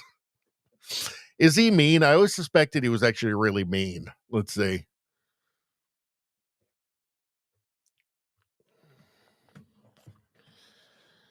Let's see. Turtle says that Greeks are having pork-based barbecues in the town square to deter Muslims. Well, they don't like it.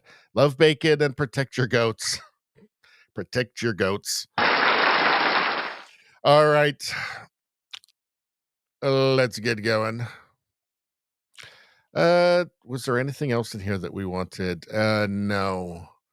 All right. Portland, we've done. All right. So on the Trump tariffs, on the idiotic ad that Doug Ford ran in the United States to somehow, I guess the idea was it was going to cause outrage against Trump in the United States, and that would pressure Trump to, it's all just insane. I think it's very transparently, it had nothing to do actually with tariffs. It was a political move for Doug Ford to really put himself out there as the premier Trump derangement syndrome politician in Canada, because he figures it's good for him politically. Karen says, good job, Doug Ford. Good job, Mark Carney. Mark Carney knew he was going to do it, and apparently he didn't say anything. It didn't stop him. Trump announces an additional 10% on tariffs because of one lousy ad. Good luck to working a deal on Kuzma now, too. Yeah, I don't think they want a deal. I don't think Carney wants a deal. I think he has other priorities, and getting a deal won't help his priorities. U.S. President Donald Trump announced an additional 10% tariff on Canada on Saturday because the Ontario government didn't immediately pull down an anti-tariff ad it was running in U.S. markets. Yes, so Doug Ford said he'd take it down, but, after the weekend, because he wanted to run it during the World Series. One thing I see amongst the political class in Canada, all the chattering political classes in Canada on the left, is they keep insisting that Trump's just a madman and unpredictable. Nobody can predict. There is nothing more predictable than Trump's response to that provocation from Ford, right? It's just idiotic. Right? I think they just don't ever actually listen to Trump. I think they hate him so much. They're so deranged, or they see so much political capital in hating Trump that they don't even listen to him. Either that or they're pretending that they've never listened to him. There is nothing less predictable than Trump's response to that ad. Any serious person who has paid any attention at all would have said, oh, this is a bad idea. He's probably going to hit back like he always does in a situation like this every single time, 100% of the time, every single damn time. You absolute freaking morons. Who could have guessed? Who could have guessed? Because of the serious misrepresentation of the facts and hostile act, I am increasing the tariff on Canada by 10% over and above what they are paying now. Trump said in a post on his social media platform, Truth Social. Get a copy, editor, CTV News. Trump said a post on his. This is what hundreds of millions of dollars in subsidies are going to the media for. Their advertisement was to be taken down immediately, but they let it run last night during the World Series, knowing that it was a fraud, Trump said on the platform as he flew aboard Air Force One to Malaysia. And while I think that it was Reagan in the ad talking about the harms of that tariffs and promoting free trade, they cut out the part where he says, but we do need them sometimes. For instance, these tariffs that I've put on Japan because of unfair trade practices. That's the part that they left out, right? And I think Trump's point is that whether it's true or not, all right, whether it's true or not, Trump's point is that everybody's got unfair trade practices against the United States now. And I think that there's a lot of evidence to support that, actually. All right, so 10% tariff. So that's on top of everything that's being tariffed now, which is not everything because we do have a trade deal. So as Mark Carney keeps saying, right after he says our relationship with the states is over, but also we have the best trade deal. Most Canadian products are not tariffed, but it's the tariffs on the products that aren't covered by the trade agreement, USMCA or CUSMA as it's known in Canada. So it's 10% additional on that. So like steel goes from 50% to 60%, for example. So nice work. And again, nothing was more predictable than something like this happening. Let's see what's going on here. Antifa US. So Andy No, who is probably the best expert on Antifa in the world at this point, says, wonder why groups like Rose City Antifa and other organized Antifa cells have gone rather quiet. They're scared shitless about being surveilled and prosecuted for providing support for terrorism. They're going to try to wait out this administration. Well, they're still pretty active, like in Portland, but I think, we saw that the author of the Antifa handbook has fled the country. I think there's a couple other high-profile guys who have fled, because Antifa is just an idea, don't forget, right? It's not real, just an idea. That's why they fled. That's why the author of the Antifa handbook, who's a financier for Antifa, that's why he fled the country. Let's take a look here. Let's start with the big picture. How is the Antifa doing right now? Do you feel like that they're ascendant? Do you feel like they're somehow convinced enough people to support them who shouldn't be? Have we beaten them back at all? Where are we at? They're on the retreat. I've actually never seen them this concerned in the 9 years that I've been reporting on them. People may have noticed that there's been ongoing rioting outside the ICE facility in Portland for months now, since June. But if you watch the videos, you don't actually see a whole lot of people in the classic Antifa uniform, which is the black bloc.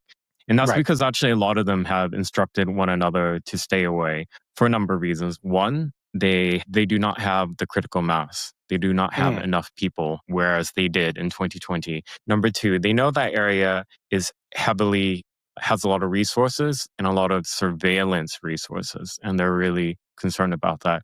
And three, they are really, I'll keep it PG, so I won't use the analogy, but they are scared something about the executive orders and now the effort taken by the DOJ to charge, for example, 2 suspected Antifa members in a North Texas Antifa cell of federal charge of providing material support for terrorism, which has to date never been used until last week for anybody accused of being part of Antifa. So they're going quiet. And I can see why. They trying to buy time. They think that they can wait out this administration and they're going to be hopeful that a Democrat is the next president and that they can go back to their criminal activities. But we only have 3 years left. And by we, I mean the current administration has 3 years left to really use the full resources. So when I spoke recently at the White House Roundtable on Antifa, I mentioned that the DOJ federally, domestically, can pursue conspiracy charges, potentially even RICO, and that the State Department should really pursue labeling Antifa a foreign terrorist organization, FTO. So obviously the smart thing for them to do, if they're smart, which I don't think they do seem to be that particularly bright, but most of them would be to kind of go into hiding, actually. But it seems like most of them are like, there's a lot of mental illness in that group, in these cells. And half of them are on like cross-sex hormones and, have a crowd fund to like cut their balls off, right? So I don't know. I would expect there would be some more insanity out of them.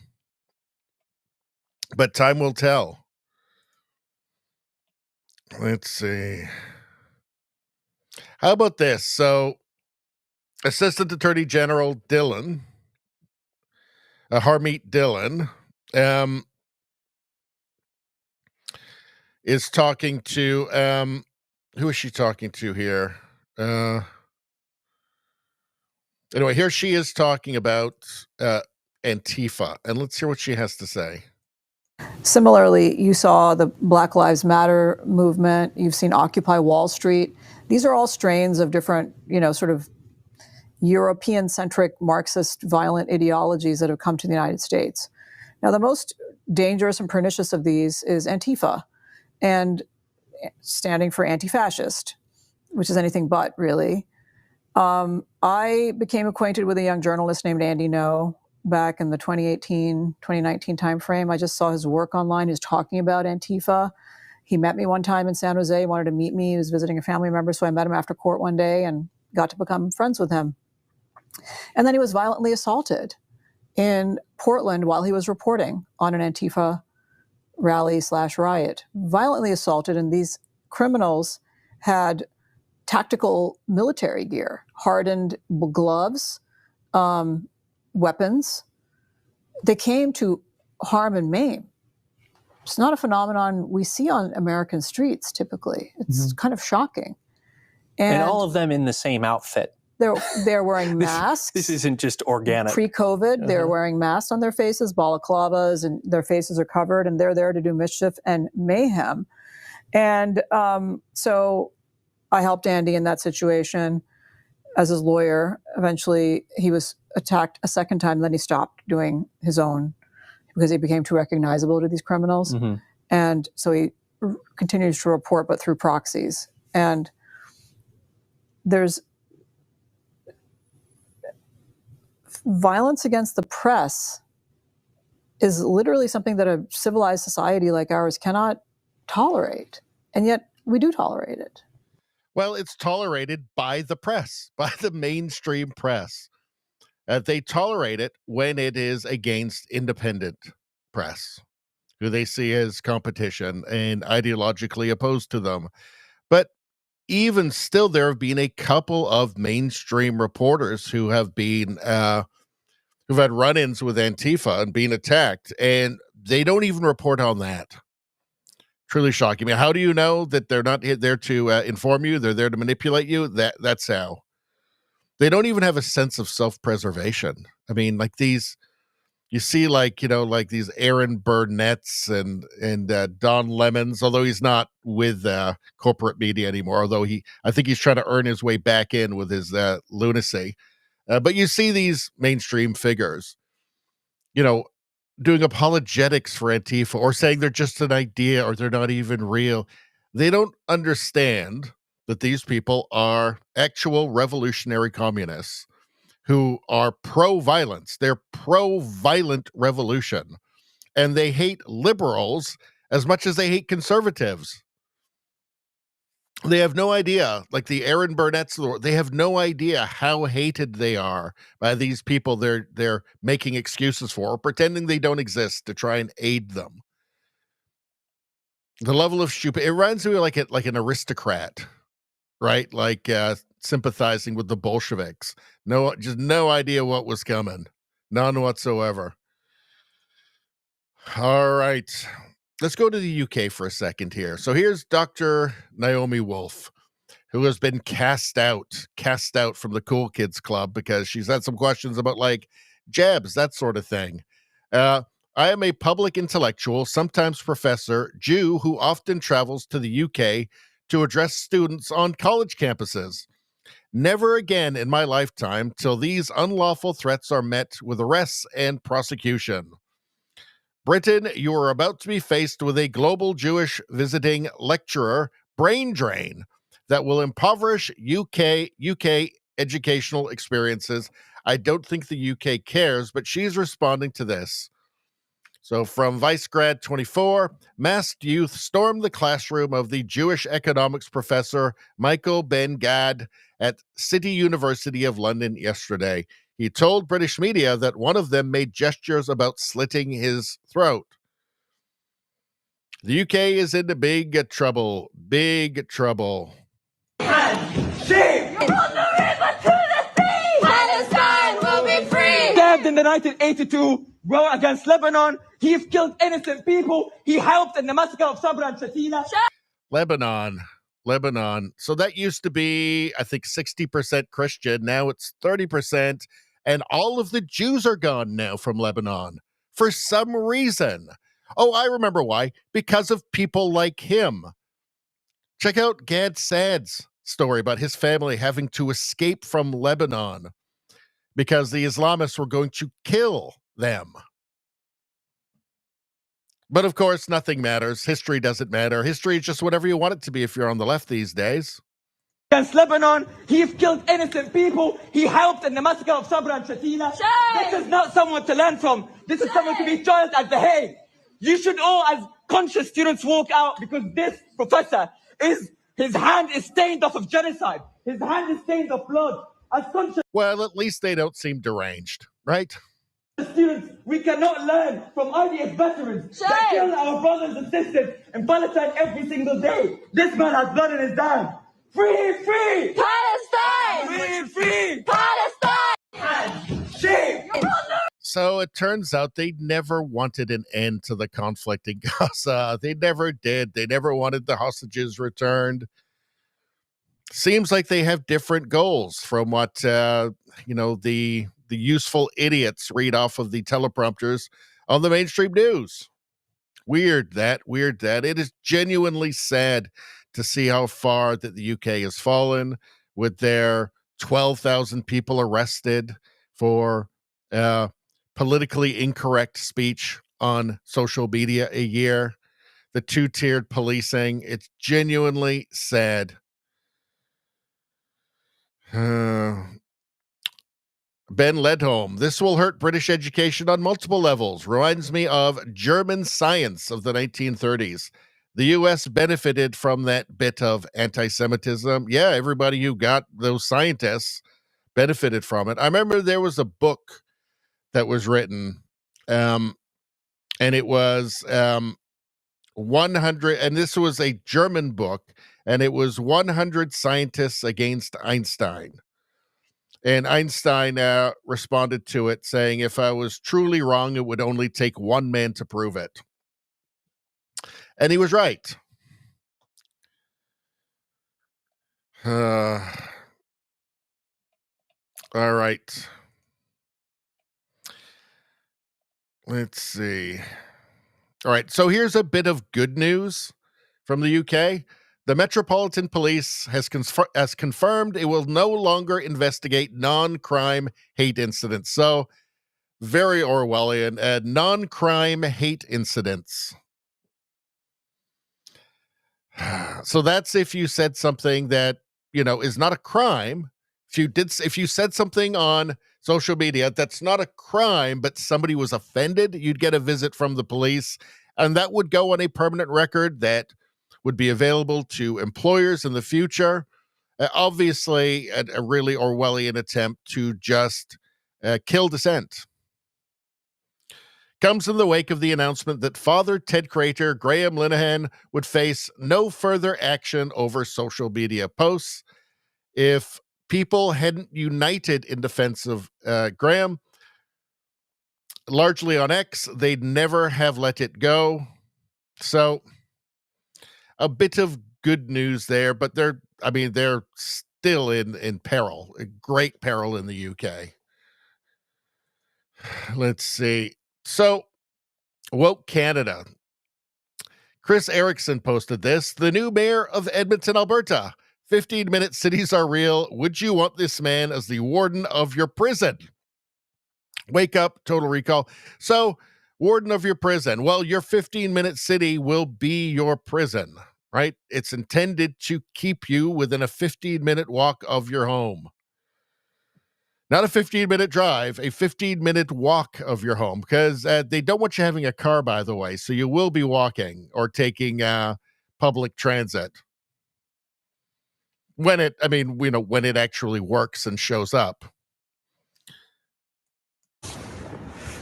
What is a 15-minute city? It's something. A prison? A prison colony?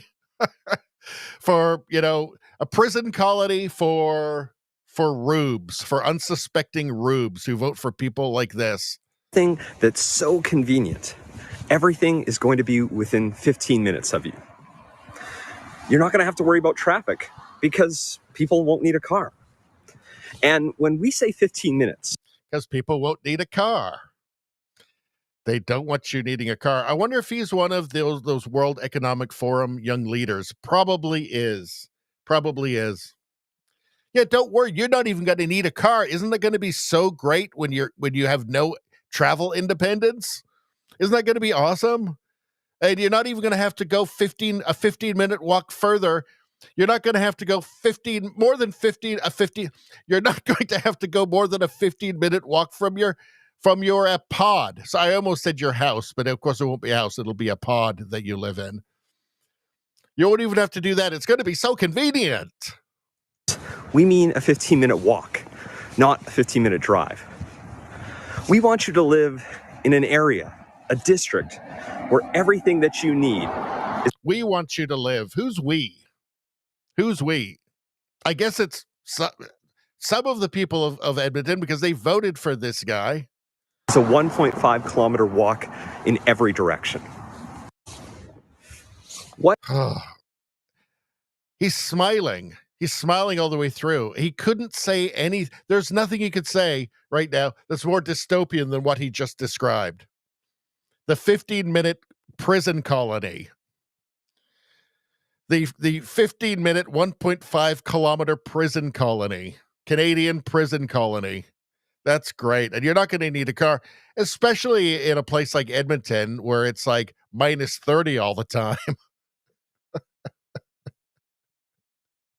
Well, it's only a 15-minute walk through, in minus 28 in a blizzard back to your pod from the grocery store, from the government-owned grocery store, and who actually ran out of food before you got there anyway. Actually, sorry, there was one loaf of bread made out of Chinese newspapers, shredded Chinese newspapers left. So you got that. These are the people who will destroy Western civilization, who will make your life a living hell. Him and the we that he talks about. These are the people that will make your life unlivable. Right? These are the people who will get you on the phone to call for that free MAID service, medical assistance in death, that the Canadian government wants to is so eager to give you. And reason for wanting medical assistance in death, the Liberal government. The Canadian government is my reason. They've made my life unlivable. They've taken all hope from me. We could be by this afternoon. We've got our mobile gas truck. We'll send it by. Yeah. And this is the smile of what's the phrase I'm looking for here? This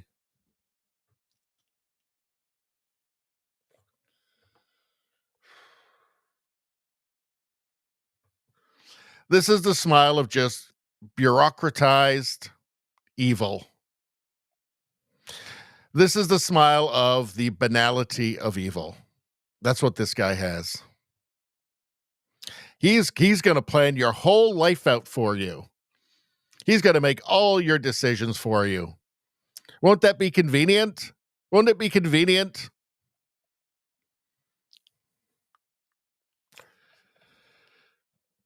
All right, let's get back to the chat. I want to remind everybody on YouTube that's watching, please subscribe to my new channel, Radio Baloney News. It's not the one you're watching now. This one is for live streams, Canadian news. Radio Baloney News will have all of the world, United States, meme review stuff, everything that will be there. Everybody else subscribe, become a channel member. You know what to do. Gift a membership. Everybody loves that. It's the best thing you can ever do. What is going on with the chat? Rosie's got a late ad review for me here. Great accents, great growls. Not sure on the commie hate. 9.8 out of 10, which I believe is the most you can get out of 10. The reason for the lack of commie hate is because that's one of those ads where I have to read it verbatim. They don't allow me to add any commie hate in, unfortunately.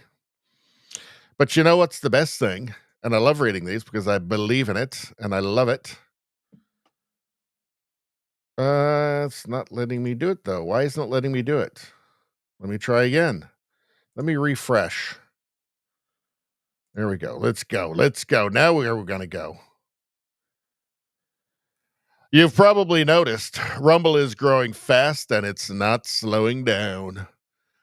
They're building a real alternative to big tech. Ooh. And that puts creators first and actually protects free speech, which we love. It's the most important thing. And now there's Rumble Premium. Rumble, beautiful, big, beautiful Rumble Premium. An easy way to upgrade your experience. And upgrading your experience is the best thing to do to your experience, by the way. Science has proven that. With Premium, you get ad-free viewing across the platform. I hate ads. No pre-rolls, no interruptions, no communism, just the content that you came for. Couldn't all of life be like that? I wish it could. I hope that Rumble comes out with a premium thing for all of life.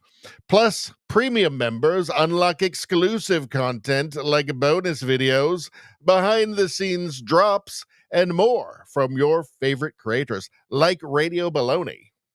If you want to watch the premium stream tomorrow, you know what to do.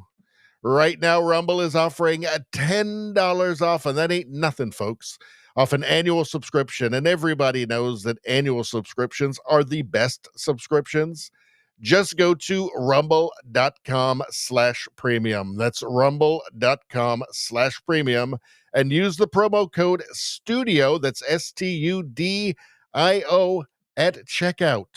Use it at checkout. It's that simple. That's rumble.com/premium, promo code STUDIO. Guess what? No ads, no communism, more freedom, and content you actually care about. That's the deal, folks, and it's a hell of a good one. And let me tell you, the day that I got premium, let me tell you, folks, the day that I got Rumble Premium was the best day of my life.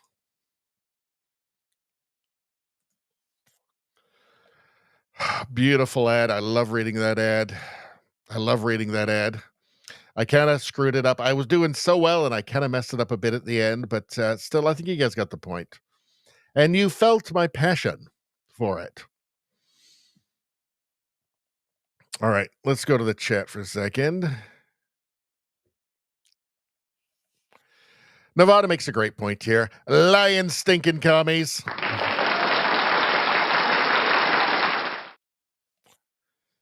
Let's see.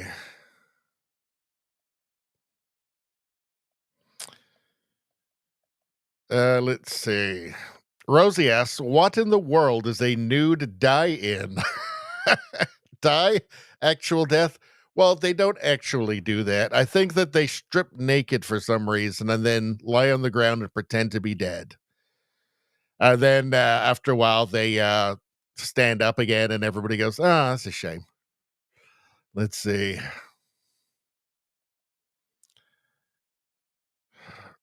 Nevada says, Rosie, maybe they play dead in the middle of the road. They probably do.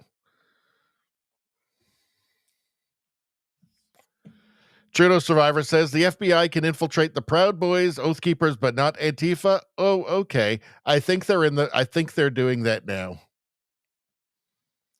Let's see.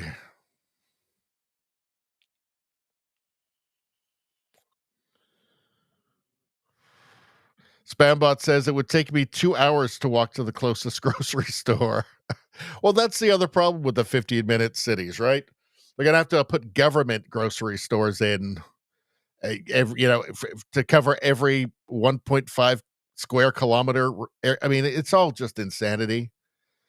Spambot says longer in the winter. Yep. Let's see.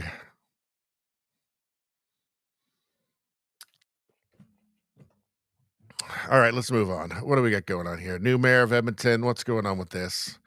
Canada, not yet a reliable energy supplier, says Indian High Commissioner. Well, it's not going to be. It looks like, Carney's plans of diversifying our energy exports, none of this is going to happen. It's just a load of bull, or on some very small scale. And India knows that. Like Mark Carney's book Values, where he talks about how we've got to stop, using Canada's resources, that came out in 2022. Just came out a few years ago. What do people think that he's changed his mind since then? No. He is a liar, and he's lying to Canadians to get what he wants, to pursue his net zero goals, which not only his ego and his reputation is bound up in, with the people that he really cares about, the globalists, the people that, from Davos that constitutes his peer group, right? But also financially. He's very deeply tied in financially with Brookfield still. Vasi Kapelos asked India's new High Commissioner to Canada, Dinesh Patnaik, whether India would turn to Canada as an energy supplier in lieu of Russia. He says a country of that size is going to consume everything, he's talking about India here, not just energy, food, you name it, anything in the world. We are going to be the largest consumer in the world, he said, pointing to India's large population and growing economy. So we look for suppliers where they can be a reliable supplier. Not a supplier who says today, okay, I'm going to supply you, and tomorrow says, no, I have this problem with you, I cannot supply you. When asked whether he would consider Canada reliable in that vein, Patnaik said, not yet.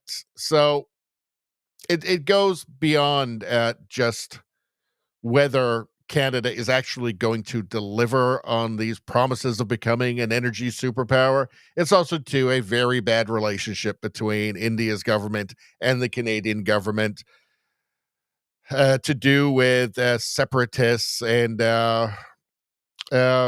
tolerance for terrorists. I mean, it sounds crazy to say, but it's just actually true. All right. Do we have anything underneath I wanted to talk about? All right. Rich Perkins published. Rick Perkins posted this. As official opposition critic for industry during this time, I can confirm that below is accurate. I spent countless hours in the House of Commons Committee of Industry, Public Accounts, and Government Operations, drawing attention to what I said many times would be a failed strategy. So what's he talking about here? Table Salt posted this. Complete EV manufacturing failure in Canada. So this is all of the stuff that has been subsidized by the Liberal government going back years now. And these are all projects that I am absolutely certain Trudeau was told to throw money at by Mark Carney. As we know, Mark Carney had been an advisor to Justin Trudeau since 2020. And everything that Trudeau did from 2020 onward had Mark Carney's fingerprints all over it. Read the first chapter. Just read the introduction to Mark Carney's book Values. You will see. That will remove all doubt. That will disabuse you of any doubt you have on that. So let's see. Honda, Northvolt, Stellantis, Ford, EcoPro, blah, blah, blah, all of these, Ingersoll. Let's see. Total government support. This is in millions. So that's 5 billion, 8 billion, 18 billion, 16 billion, 644. Although this Volkswagen one is still there, apparently. So, but 644,296,976,000, almost $1 billion there, 220. As you can see, it's an enormous waste of money. All of this went nowhere. It's just money down the toilet. This is the net zero stuff. This is what Carney says is going to make us more competitive. This is all stuff that Carney told Justin Trudeau to do. Okay? This is Canada's future with Mark Carney. It's going to be more of this, more boondoggles. Okay, this is why we're going to see $100 billion deficit. This is why I say that Mark Carney is going to extract every penny from every bit of wealth from this country. He's going to max out the national credit card and drastically increase the already doubled debt, the debt that was doubled under Trudeau. It's for this stuff. It's to funnel money to this kind of stuff. Of course, we're talking about carbon capture. He loves the carbon capture, all the stuff that can only exist with subsidies. And even then, as we see with this, even then can't continue to exist. Because it turns out it doesn't make you more competitive, right? Turns out it's just foolish. So there we go. If you want to see Canada's future economically, it's here. If you want to see where all of Canada's wealth is going to go, it's going to be stuff like this. Either bankrupt, canceled, or delayed. Yikes.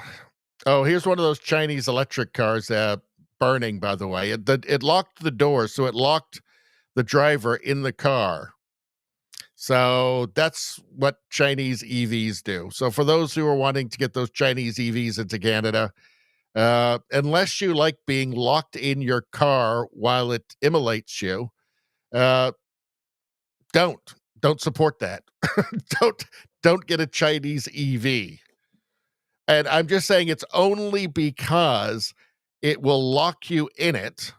It will lock the doors on you while you're in it and then burn you alive. I'm saying that's the only reason I'm saying it, right? So if it weren't for that, it would be fine. I'd say get yourself an EV car. Advocate for the government to, get rid of the tariffs, the 100% tariffs on Chinese EV cars.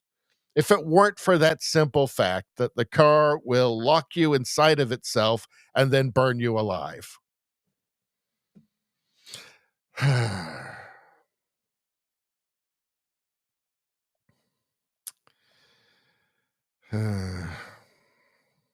Radio streamer, how you doing? Says, I will be listening in, waiting for more commie hate. There's been a ton of commie hate tonight, my friend.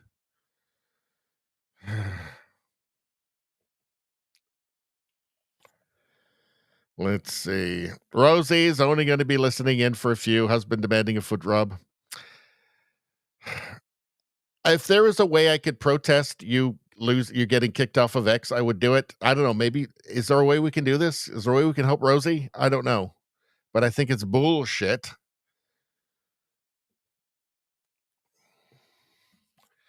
Drama says, waiting for a gift subscription to give one back like always. So somebody give Dramus a gift subscription, please. Please. Let's see. Turtle says, goodbye, commies. Gender ideology, jihadist, and fake climate change. I love cow farts.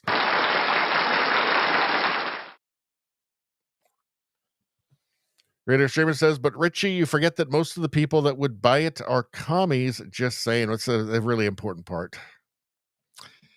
Let's see. That's a really, that's an angle I hadn't considered, but you make a great point there. Self-solving problem. Radio Streamer says. Turtles is saying, I looked into it with X and Rosie, trying. Okay. Maybe there's some sort of organized campaign we can put together to get Rosie back on X, because this is bullshit. All right. Let's move on. What do we got here?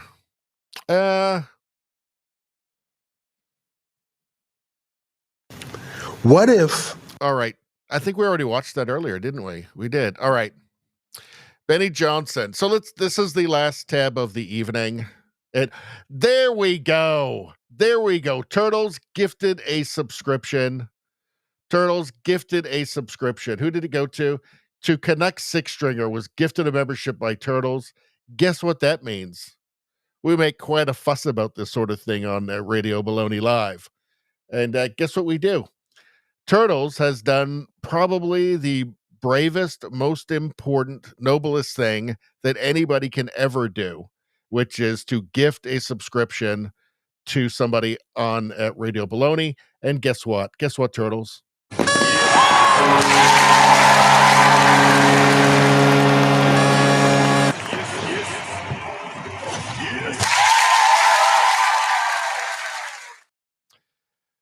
That's right. Best person ever. Every other person in all of human history is human garbage compared to Turtles. Just a step above, not even a step, a mile above. I mean, everybody else watching and who's especially in the chat, you guys are great too. You guys are awesome. But I got to tell you like it is. Turtles, league of our own. League of our own. Sorry. One more time.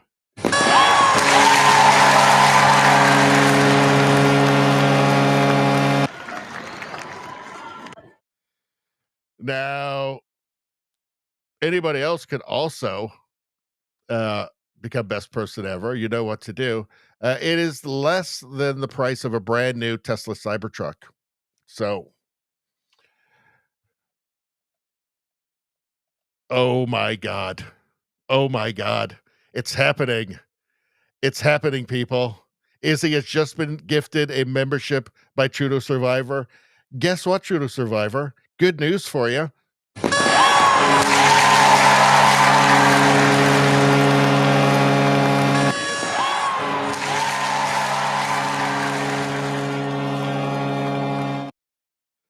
Trudeau Survivor, gifting a subscription there, our membership to the channel.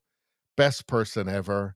Whoever you might think is a great person, somebody admirable in history. I'm not saying they were bad, but I'm just saying compared to Trudeau Survivor, just dog shit. Dog shit. I'm sorry to say it. But look, I don't make the rules. Trudeau Survivor has proven it there. Has proven it. Trudeau Survivor and Turtles have both proven it. They are both the best person ever. And one more time.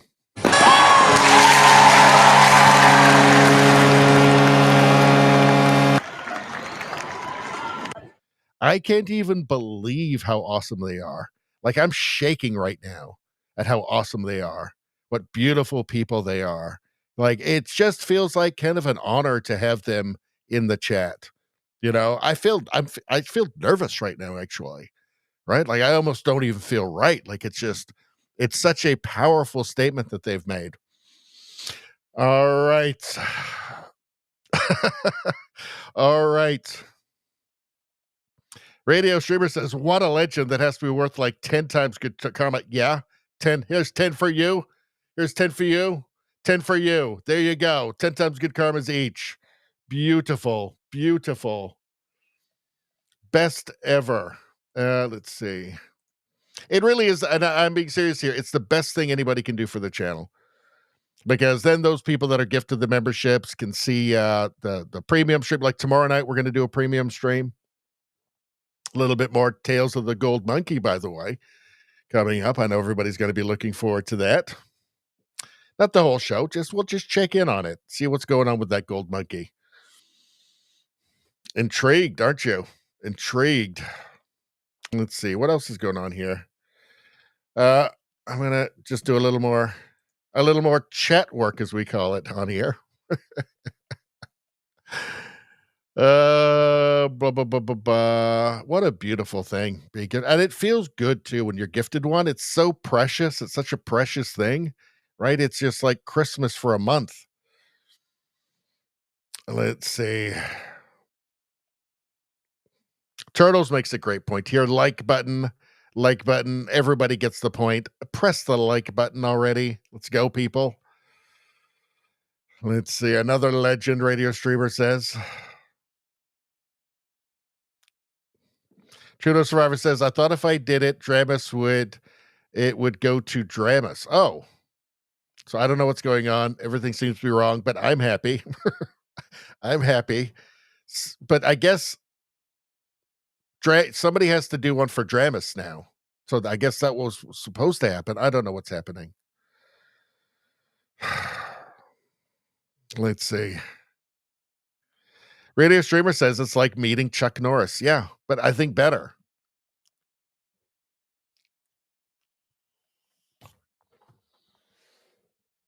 Let's see. JDL makes this is such an important statement here from JDL. Hit that like button, everybody. Hit that like button. Absolute beauty from JDL there. That's just poetry.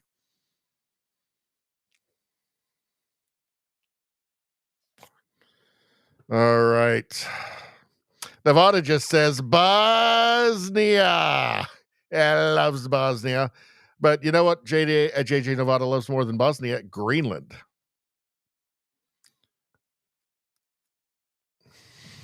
Spambot is not a fan of the gold monkey. Not a fan of the gold monkey. But we're going to have to do a little gold monkey. I'm sorry, Spambot. I tried to, be audience friendly, give the audience what they want. And I think that I succeed at that more than I fail at that. But with the gold monkey, Tales of the Gold Monkey thing, I mean, I'm sorry. I just have to hold firm on this. I think it's good for everybody. It's like, maybe it's like medicine for some people, but it will make you a better person. Spambot says, my gift budget was evaporated. Well, I think Spambot has given away so many memberships. I don't think he ever has to do it again. I think he's given away a lifetime's worth. But says, my gift budget evaporated by a one-third full shopping cart costing over $250. God. I went out and bought a little bit today. And the woman in front of me had like a half full cart, and it was like $450. Wasn't even definitely wasn't a full cart. It's unbelievable. But you're good, Spambot. You're good. I think you've got like a lifetime pass on that. Let's see. I mean, I think Spambot literally gave away like 80 memberships, right? So he's done his part. Travis says, the thing is you can't choose who you give the sub to. Oh, I didn't know that. Okay. So, well, I guess we're screwed then. But I still think it ended up happily, though, still. I mean, not perfect, but I mean, as I say, I'm happy. And really, that's the most important thing. Nevada says, Bosnia will be my weather girl in Greenland. Because, yes, JJ Nevada is obsessed with Greenland. He wants to be the emperor of Greenland. And I'm sure if you, it's probably hard to lure people to Greenland because it's this awful frozen wasteland. But $1 million a year might just get you the weather girl of your dream. I'm saying to work for the weather company there is what I'm saying. Legitimate work. Nevada says all she'll ever say is, baby, it's cold outside. Hey, that's sexist. That's patriarchy. Turtle says Greenland weatherman will be Chris Pratt. The ladies love Chris Pratt. Let's see. Are we all moving to Greenland at some point? Is that what's happening once JJ Nevada takes it over? Let's see. Spambot Fodder says 83 total. That is pretty awesome. Thank you again for that. I mean, Spambot is just like an honorary now permanent.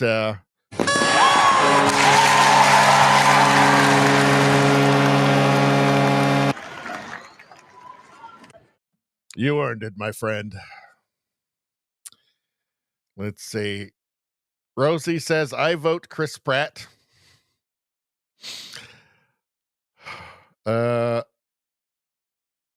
Spambot says, I have fond memories of the weather reporter when Naked News was a thing. Yeah, that was a thing, wasn't it? Naked News. In a simpler time, in a better time.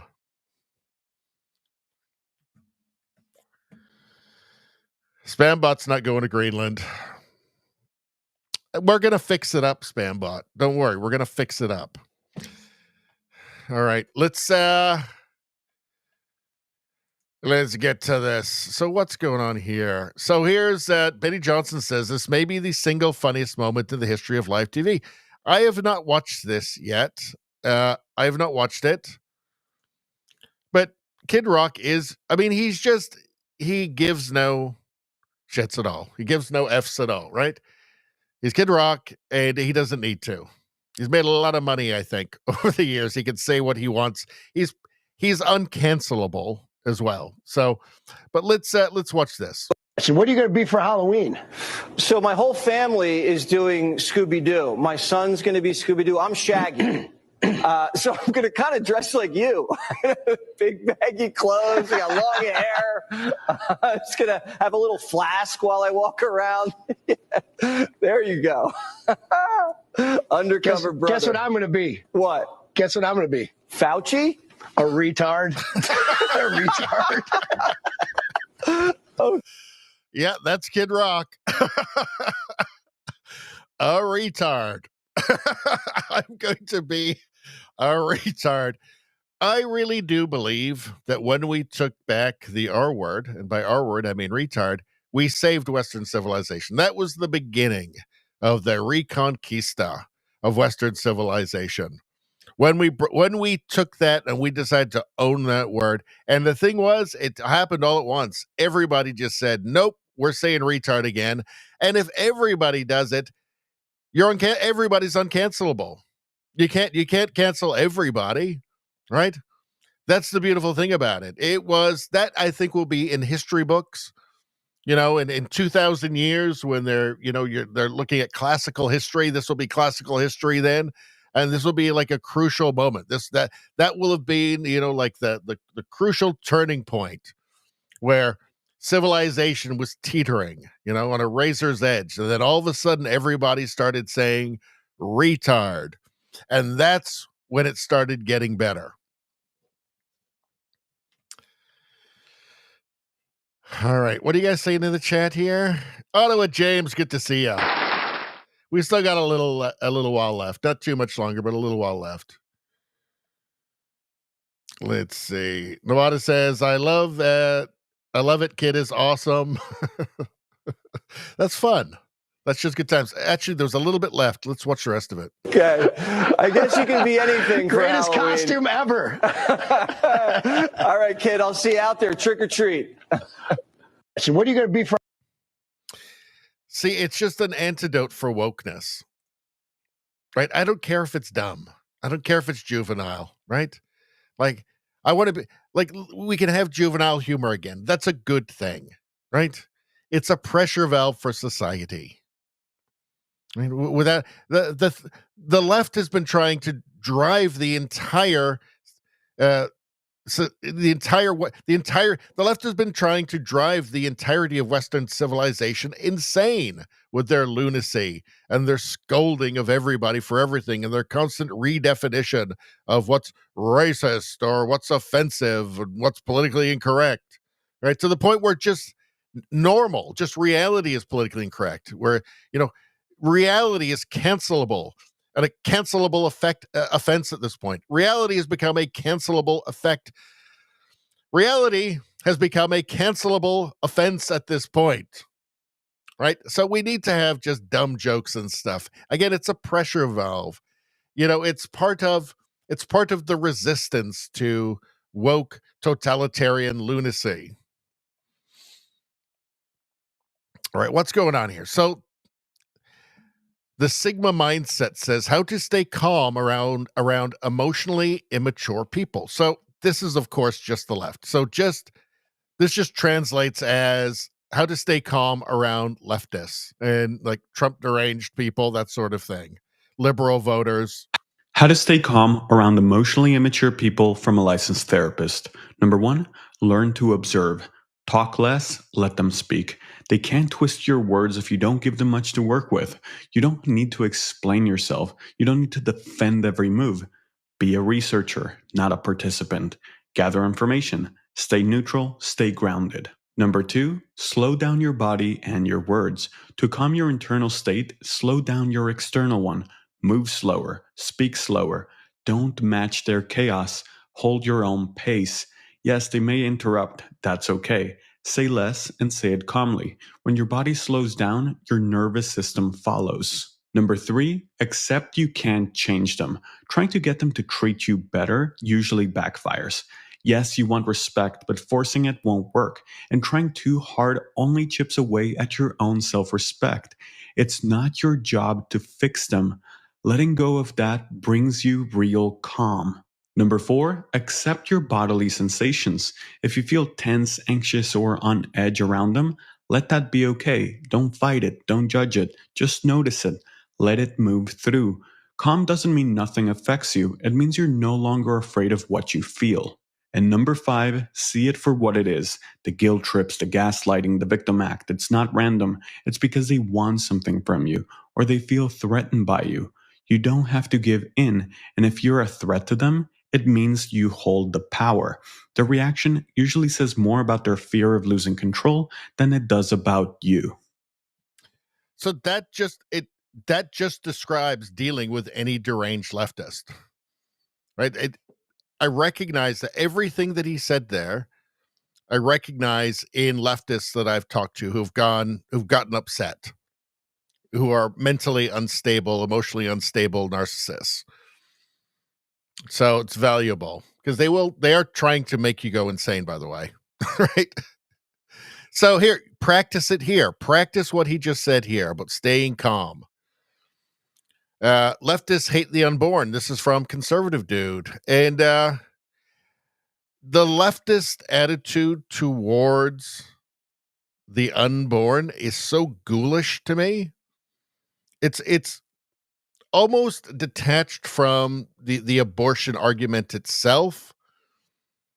It's just this, it's almost like a delight, and there's something so ghoulish about it, and the level of indifference. I guess you have to be indifferent, be kind of indifferent to the reality of what it actually means.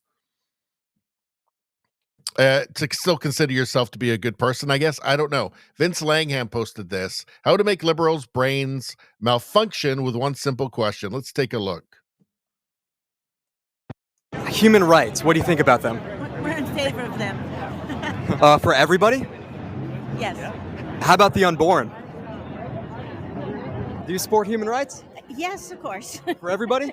Yes, of course. Even people in the womb?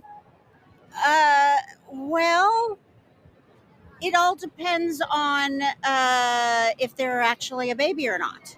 Science says they are. If they're actually a baby or not. These are all people that would support right up till, the full term, right? Like 5 minutes before they're going to be born. When it's definitely a baby. And by the way, they don't actually support human rights for all people. They don't support human rights for people they disagree with. Right? They are very happy to deny free speech rights to people who they disagree with and call it hate. Hate, they're very in favor of hate speech laws.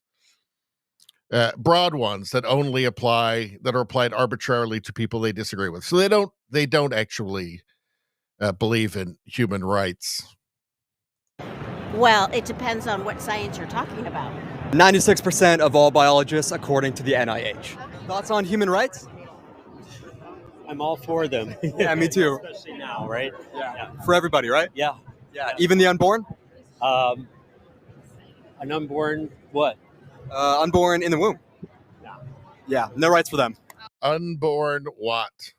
So you can tell that they know that they're just saying what is politically correct. You kind of get a sense that they know it. It's why they become very uncomfortable. They definitely don't want to spend long talking about it because you know that their position is going to be incoherent and purely, politically based. But let's continue. Thoughts on human rights? That's what we're here for. For everybody, right? Yes. Including the unborn? No. Everyone has autonomy. No, definitely not. No, definitely not. Not the unborn. No rights for them. There's something ghoulish, right? There's something ghoulish about it. I don't know. Let's continue. Need to not be killed, I think. Freedom means choice. You have no argument. Stop taking rights away. Get out of here. He's wearing a Nazi Lives Don't Matter shirt. So my guess is that he's wearing this because he thinks Charlie Kirk was a Nazi, even though that's totally batshit crazy, and supported. He obviously supports murdering people that he would consider to be a Nazi. What else could that shirt possibly mean otherwise, right? What else are we supposed to deduce from that shirt there? Clearly, that's the meaning of that shirt. This is the modern left with their deranged signs here. Like, it's just weird. Oh, that makes me, it's not even angry. It's just grossed out like I need a shower after watching those people. Let's see. Here's Tim Burchett here. We might need to find an animal thing as a palate cleanser soon. He says, could you not be any more ticked off at the Democrats? They want folks to suffer. They're not interested in human well-being. They are interested in their ideology. They don't want to fit their ideology into the world. They want to fit the world into their ideology, and they are very happy to break the world in the process. And the evidence for that is everything that they do. Hey, everybody. Tim Burchett. I don't know if y'all heard it or not. It really ticks me off. The Democrats blocked a Republican initiative to pay the essential workers in the federal government. Man, this is ridiculous. This is just, when the Democrats tell you something, you need to start listening. They're telling us that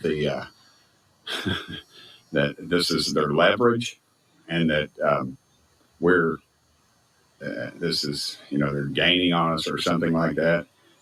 This is pathetic, folks. This is pure political gamesmanship, and all they're trying to do is stay in power. They don't give a dadgum about the American people.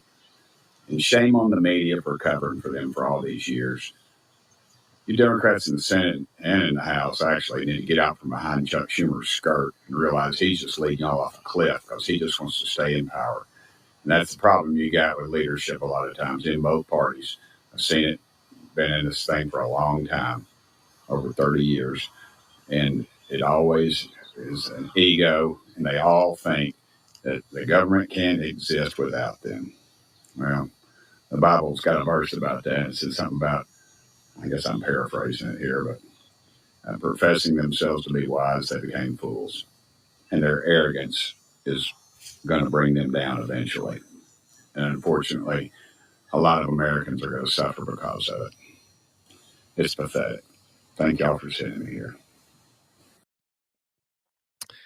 Establishment Republicans have always been for whatever lunacy that the Democrats have wanted to unleash on Trump.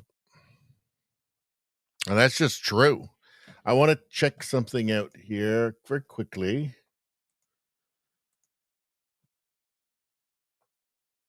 Okay. All right. Let's check this out. I always find Stephen Miller to be extremely entertaining. He's just so hardcore. I find it inspiring. James Woods posted this. Nothing more needs to be said. The storm is coming. Let's watch this. Okay. Like, he's just relentless, this guy. Let's take a look. The storm whispers to the warrior that you cannot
So he is a relentless warrior.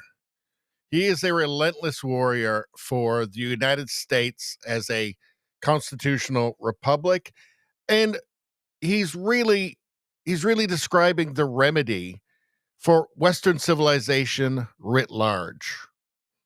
Right? The most important for Western civilization, the United States, the Trump victory in 2024 is setting an example of the right path for every Western country, every single one.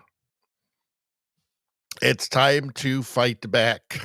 It's time to throw away your utopian dreams. It is time to simply double down on Western civilization as the greatest contributor and engine of human well-being in all of history, and it's not even close, and that's just demonstrably true. Just take a look around the world. Nevada says, Mad Dog Miller. He's great. I find him inspiring. Let's see, what else are you guys saying? Let's go back to the chat for a second. Let's see.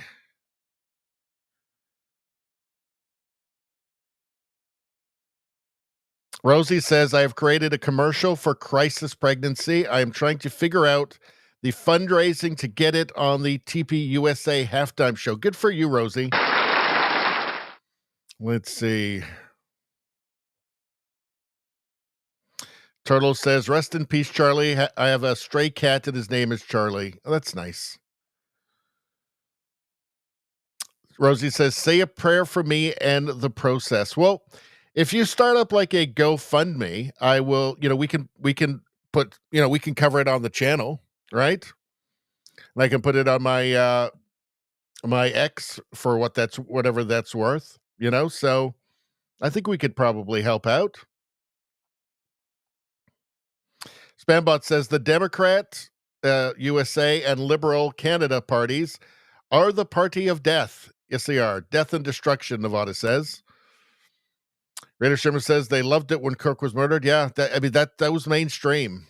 Now, I'm not saying it was all Democrats or all liberal voters in Canada, but I'm not even saying it was the majority who loved it, but I'm saying it was not a fringe minority. And, polling suggests that at least 30% of modern leftists do support political assassinations.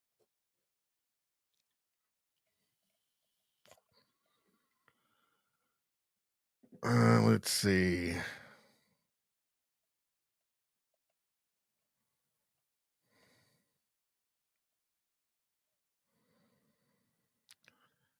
Let's see.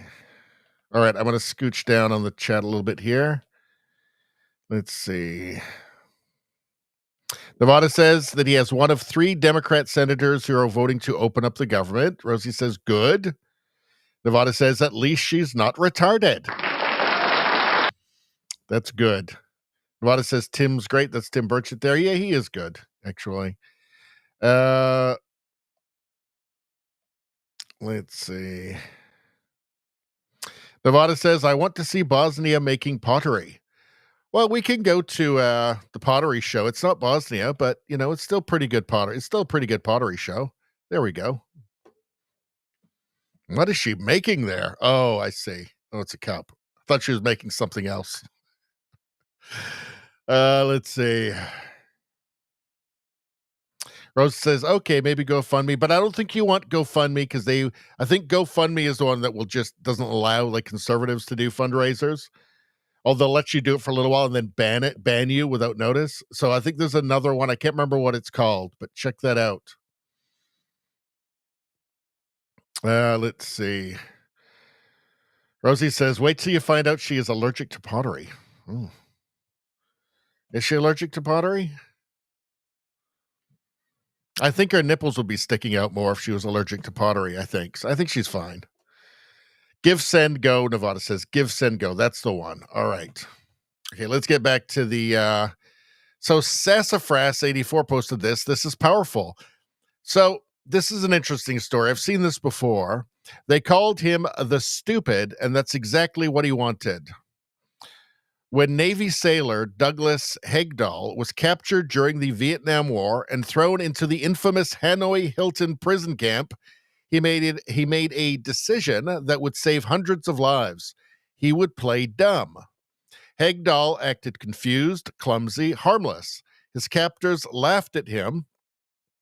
They gave him freedom to wander because they thought he was too simple to be a threat.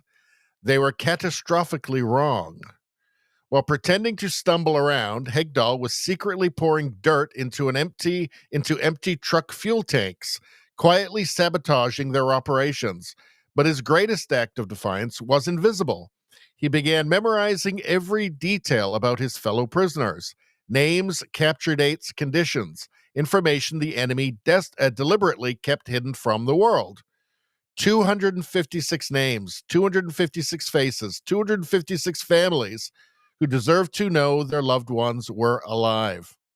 How did he remember them all? He set the information to the tune of Old MacDonald Had a Farm, singing it silently in his head day after day. In 1969, Hegdahl was released as part of a propaganda stunt. The North Vietnamese thought they were freeing a harmless fool. Instead, they released one of the war's most valuable intelligence assets.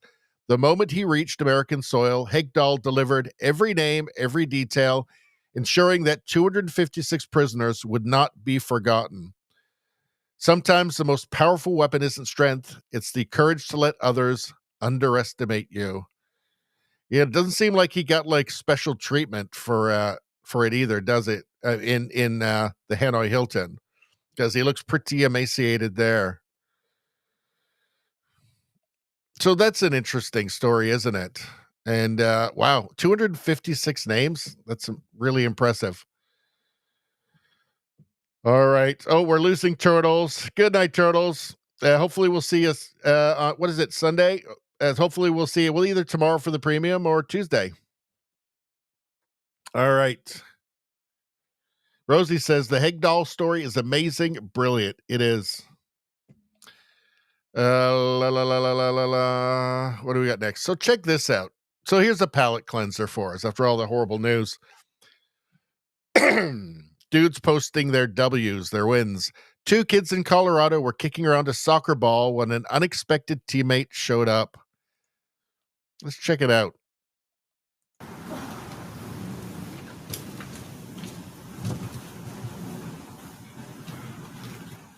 This is hilarious.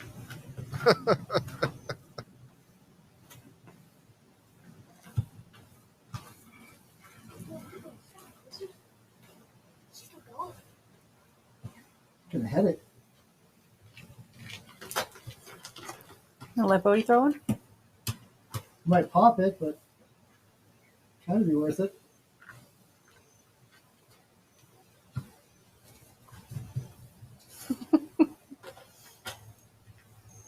Won't really matter if it pops it, because that isn't like that ball kind of destroyed. Yeah, it's not something you experience in a city. Isn't that hilarious? And look, it's watching, like it's playing with them. Like, I find that amazing. Stuff like this, it's so, it's heartwarming, right? I mean, look at that delicious deer kicking that ball with those kids. It's amazing. All right. So this is interesting. I thought you guys might find this interesting. Bama Jeans, fascinating facts about the stairs in medieval castles. So let's take a look at this. You can see here how it's like really tight, and it looks like it would be and it's quite very steep. This wouldn't be fun to climb up this staircase, but that's on purpose, it turns out. Ever tried climbing one of those narrow, twisting staircases in a medieval castle and wondered who on earth designed this torture? Turns out it wasn't a mistake. It was a brilliant defense strategy. Most spiral staircases turned clockwise. Why? Simple. Defenders stood above, mostly right-handed, giving them plenty of room to swing their swords. Attackers, who were also usually right-handed, were squeezed against the tight inner wall, forced to awkwardly twist or fully expose themselves just to strike. And it didn't stop there. The steps were deliberately uneven, steep, and dimly lit. Charging up them in full armor, a recipe for disaster. Defenders didn't just hold the high ground, they owned the smart ground. This is one of the benefits of living in the modern world in a Western country, is that you don't have to fight off people that are trying to charge up your spiral staircases in your house, because that would suck, right? All right. What's going on here? Sebastian Gorka, why did you totally wreck that poor CNN commie shill? Commie shill. It was beautiful to watch. From Time Force, I don't know what that says. Anyway, let's take a look here. Sebastian Gorka, he usually doesn't mess around. What's going on here? No, well, let me ask you this. You've made it clear, and this is not going to change. You think transgender people are the problem here. So what specifically do you think should be done? No. When did I say that? All right, you clearly think when did I say that, you Brianna? Think it's a pattern? You just tweeted about it. You just created live fake news. You just did it right in Mr. front of the Gorka, small what do you viewership think you should be have. done? Do you think it's a problem that individuals are targeting little children at Catholic schools? Do you think that's something we should ignore? Of course, I think that's a problem. Thank you. So what we should do is we should look at the early warning signals, the signs. One of these shooters at a recent school shooting had 24 interactions with the local law enforcement. Now, that beggars belief. We should be providing off-ramps. We should be providing mental health options for these individuals. I find it hard to believe that an individual goes from getting his mother to sign a change of name certificate, age 17, and then just a handful of years later is mowing down innocent children in a church pew during a Catholic mass, and nobody realized there was a problem. That's what we have to address to save the next children from the next atrocity. DHS cut fund. Well, that was the second one. There was the one in Nashville as well. And why would anybody be incredulous at the idea that, taking somebody and pumping hormones, cross-sex hormones, most of them are on SSRIs as well. Why would it be even remotely controversial to suggest that, okay, something is happening to these people's brains, right? That's the target of the drugs, is the brain, right? I mean, that controls, that's the endocrine system, right? Like, why would it be even remotely controversial to suggest that, okay, maybe there's a problem with this. Maybe there's a mental health issue. Maybe it's causing a mental health issue in people that are receiving these medical experiments, which is what they are. Why would that be remotely controversial? I don't understand, right? Like, the brain is really important, right? Like, if there's no brain, there's no human behavior. Right? So it seems like the kind of thing that you'd want to be really careful about messing with. It's baffling to me how people could, like this CNN person here, could pretend to not understand that. Like, okay, maybe there is an issue here. Maybe it's something that should be looked into a little further. But that's not her job. Her job is to lie. So we shouldn't forget that. Happy times in winter. This looks like fun. All right, what's going on here? All right, is there any music on this? Nope. Check it out. Oh,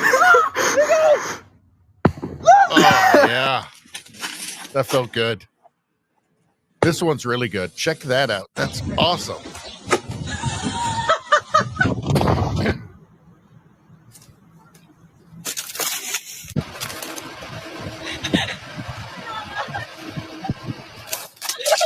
Oh, so satisfying, isn't it? Isn't there something so satisfying about that?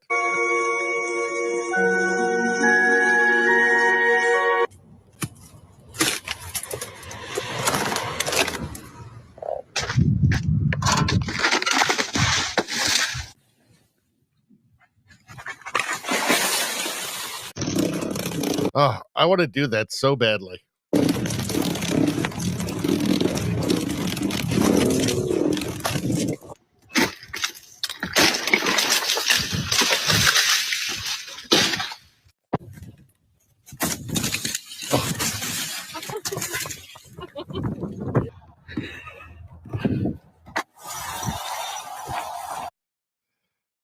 There's something incredibly satisfying about that. Something incredibly satisfying about that. Check this out. This is nuts. Actually, hold on. Let's see if we get the volume on here. Oh, nope. Let's do this again.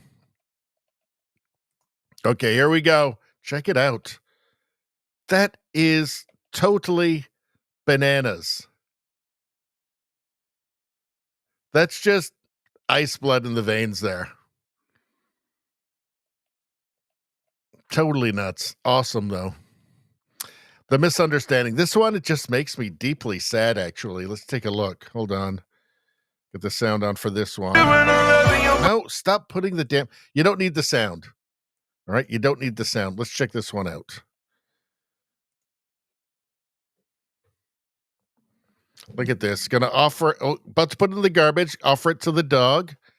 Dog gets up and walks away. What's he doing? I guess just throw it out then.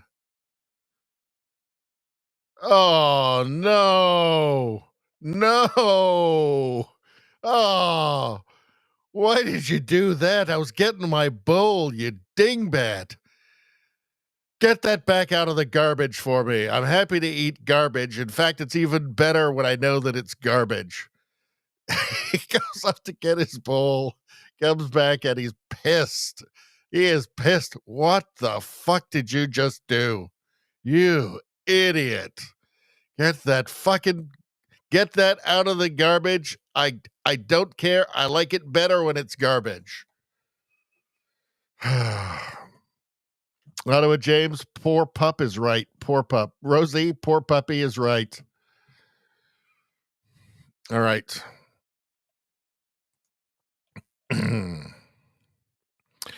Massimo posted this herd theory. No need to convince everyone, just a few. So it looks like this guy is trying to get some liberal voters to cross that water there on that. So let's take a look. Yeah, there's the liberal voter there. There's a bunch of them there. So he's just got to get the first one there. Now it's going to cross, and the rest of the liberal voters are going to cross as well. There you go. Elbows up there. Elbows up. There you go. Beautiful. Look at this. Is this AI? It's too adorable. Time passes, but love remains forever. The puppy, and the dog has still got the same teddy bear, for God's sakes. It's too adorable. It's too precious. I can't take it. This is burning out my emotions. I think after watching this, I don't know if I'll ever be able to feel again. This was too intense. Look at that, though. Look at that. He's still got the teddy bear. Come on. Don't do this to me. Save this one for tomorrow. Let's see. Theo Vaughn and ex-Boston detective Cara Connolly on why Democrat cities are shitholes. What? Isn't that racist to say that? Let's take a look. Yeah, it's crazy. That's why Mass and Cass, you've heard of the part of Boston. I don't know if you've heard of the part of Boston called Mass and Cass. It is a disaster down there. There's drug addicts everywhere. They're all over the streets, destroying property. There's needles all over the city in South End and that area. It's kind of, it was focused there, and now they've tried to kind of break it up the last few years because it was insane. And now they've pushed it out. Yeah, there was 10 cities down there. Look at this shit. Yeah, and look, and some people say this is just a bill. They have safe shoot-up zones there. They're letting them shoot up heroin in safe places. Oh, yeah. So now the needles are all over the South End, and the poor people in the South End, they pay a lot of money to live there. There's beautiful brownstones, and now there's people shitting in their front yards, throwing needles everywhere, breaking in. Say a guy was breaking into a house while people was under construction, second floor. This was just a few weeks ago. And there's a guy's family's there with his kids, and they had like an old key or something, and they were breaking in and going to like shit in the floor on the second floor that was under construction. He went up, and there's like a pile of human shit in his house. He's like, what is going on? They put up cameras. The guy was going in and out every night to like sleep on the floor in his house under construction, and then shit on the floor. It's like the emoji or whatever. Yeah, like. If you're using that as a place to sleep, a shelter at night, why would you shit in it? Oh, God. But don't forget, though, people shitting in your front yard and leaving needles there is equity. So good. So that means it's good, right? That's anti-capitalism, I guess, or something. Thomas Sowell exposes why the push for equity always ends in failure. Equity. Yeah, they switched out equality for equity. They prefer that one because it's the opposite of equality. Let's hear Thomas Sowell here. What the government is trying to do, is to set up programs justified on the assumption that they are equalizing. I think the crucial thing is that when you try to create this equality, you don't create the equality, you create something else. I've been doing studies now for 20 years of programs designed to increase equality. They increase inequality because even when the programs are designed for disadvantaged groups, they help the affluent members of disadvantaged groups, while the lower members of those groups fall further behind than ever before. And not just in the United States, in India, to some extent in Malaysia, the very same thing is happening. What the government is trying to do, is to set up. All right. So they're not, for some reason, the left isn't interested in his diverse voice for some reason. They say that they want diversity all the time and diverse voices, but for some reason, diverse voices like Thomas Sowell's, they don't consider to be diverse voices. Weird how that works. It's almost as if they're lying and it's not really about that. Almost as if it's about a total conformity with leftist ideology, huh? All right. Well, that's it, folks. I want to say, we're going to get to the chat before we leave, but I want to say, anybody watching on YouTube, right now you're watching the original Radio Baloney channel, 13,000 subscribers. This is only going to be for live streams and Canada news from now on. All the clips for the U.S. news and world news and meme reviews, all going on the new channel, Radio Baloney News. On the homepage, it's the featured channel. You can press subscribe. It'll be a beautiful experience for you. And you'll probably remember it the rest of your life and tell your grandchildren about the day that you did it. So go ahead and do that now. You know that YouTube is not going to help me. You know that the purple-haired gremlins that run YouTube ain't going to help me. So it's up to you guys. It's up to you guys. All right, Pottery Show. We're going to go over the last bit of chat, and then we're going to... We've done almost 3 hours tonight, people. Again. It's crazy. Let's see. Spambot says, freezing rain sucks, but it's satisfying to watch other people deal with the fallout of it. Let's see. Ottawa James says, I thought the sound was okay on Rumble. Well, but we're also on YouTube now as well. And because we do have, there is a following on YouTube that also watches the streams too. So, and I have to do, if I play the sound, there's stuff I have to do afterwards to get rid of it for copyright reasons. So it's just, tomorrow we're doing premium only on Rumble. So don't worry, we'll just be, we're totally free tomorrow. La la la la la. Everybody loved those puppies in the chat, it looks like. Nevada says, I hope he gave him another piece, that one that he threw it in the sushi in the garbage. Yeah, I'm sure he did. He must have. Otherwise, he's a monster, and I hate him. Rosie says, Richie, has Mr. Snacks gone traveling? Yes, Mr. Snacks is no longer a resident of the house. He's with the former Princess Baloney. Let's see. Let's see.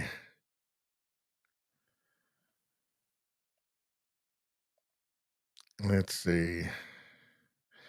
Rosie says there's a reason or many that Jesus compares us to sheep. Let's see. Spambot says my teacup terrier always slept with my sister's teddy bears at night. Well, that's adorable, Spambot. Zeke was less than 1 kilogram when he was wet. Oh, dear. It's too precious. Too precious. Nevada's out of here. Sweet dreams all. Good night, Nevada. Hopefully we'll see you tomorrow for the premium stream. JDL's out of here.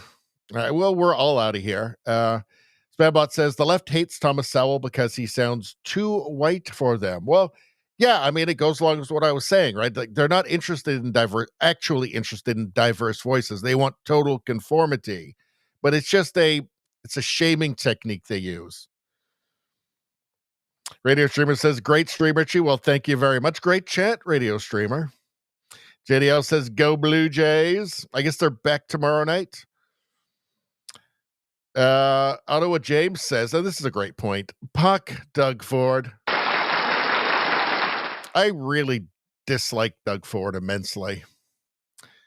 Spam Buffalo says, Commie Tube sucks. Commie Tube sucks. Well, you know what? The people, the subscribers over there, the people that are part of the Radio Baloney, sphere on YouTube are great. It's just that the people running YouTube I do kind of suck. Let's see. Streamer says, screw Commie Tube. Radio Streamer says, it's okay, Richie. You'll always have noodles, and does, but mostly noodles. Well, those are kind words. Rosie says, sorry, Mr. Snacks is out. I am too. I shall miss Mr. Snacks. All right. Rosie says, did you cover Alberta tonight? I don't think we did much in Alberta tonight, actually. Did we do anything? I'm not sure we did anything. I think we did a bunch of Alberta on Friday night. All right. Well, that's it, everybody. I want to thank everybody. I want to thank you guys who gave away the memberships. That's really wonderful. I want to thank everybody who's in the chat tonight.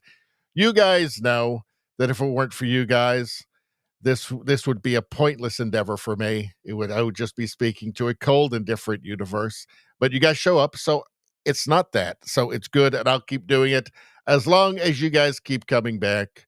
All right, everyone. Thanks a lot. Thanks everybody in the chat again. You guys are awesome, and basically half of the show now. So yeah, that's it. And I will see everybody for a short premium stream tomorrow night, 6 o'clock Pacific, 9 o'clock Eastern. All right, everyone. Good night.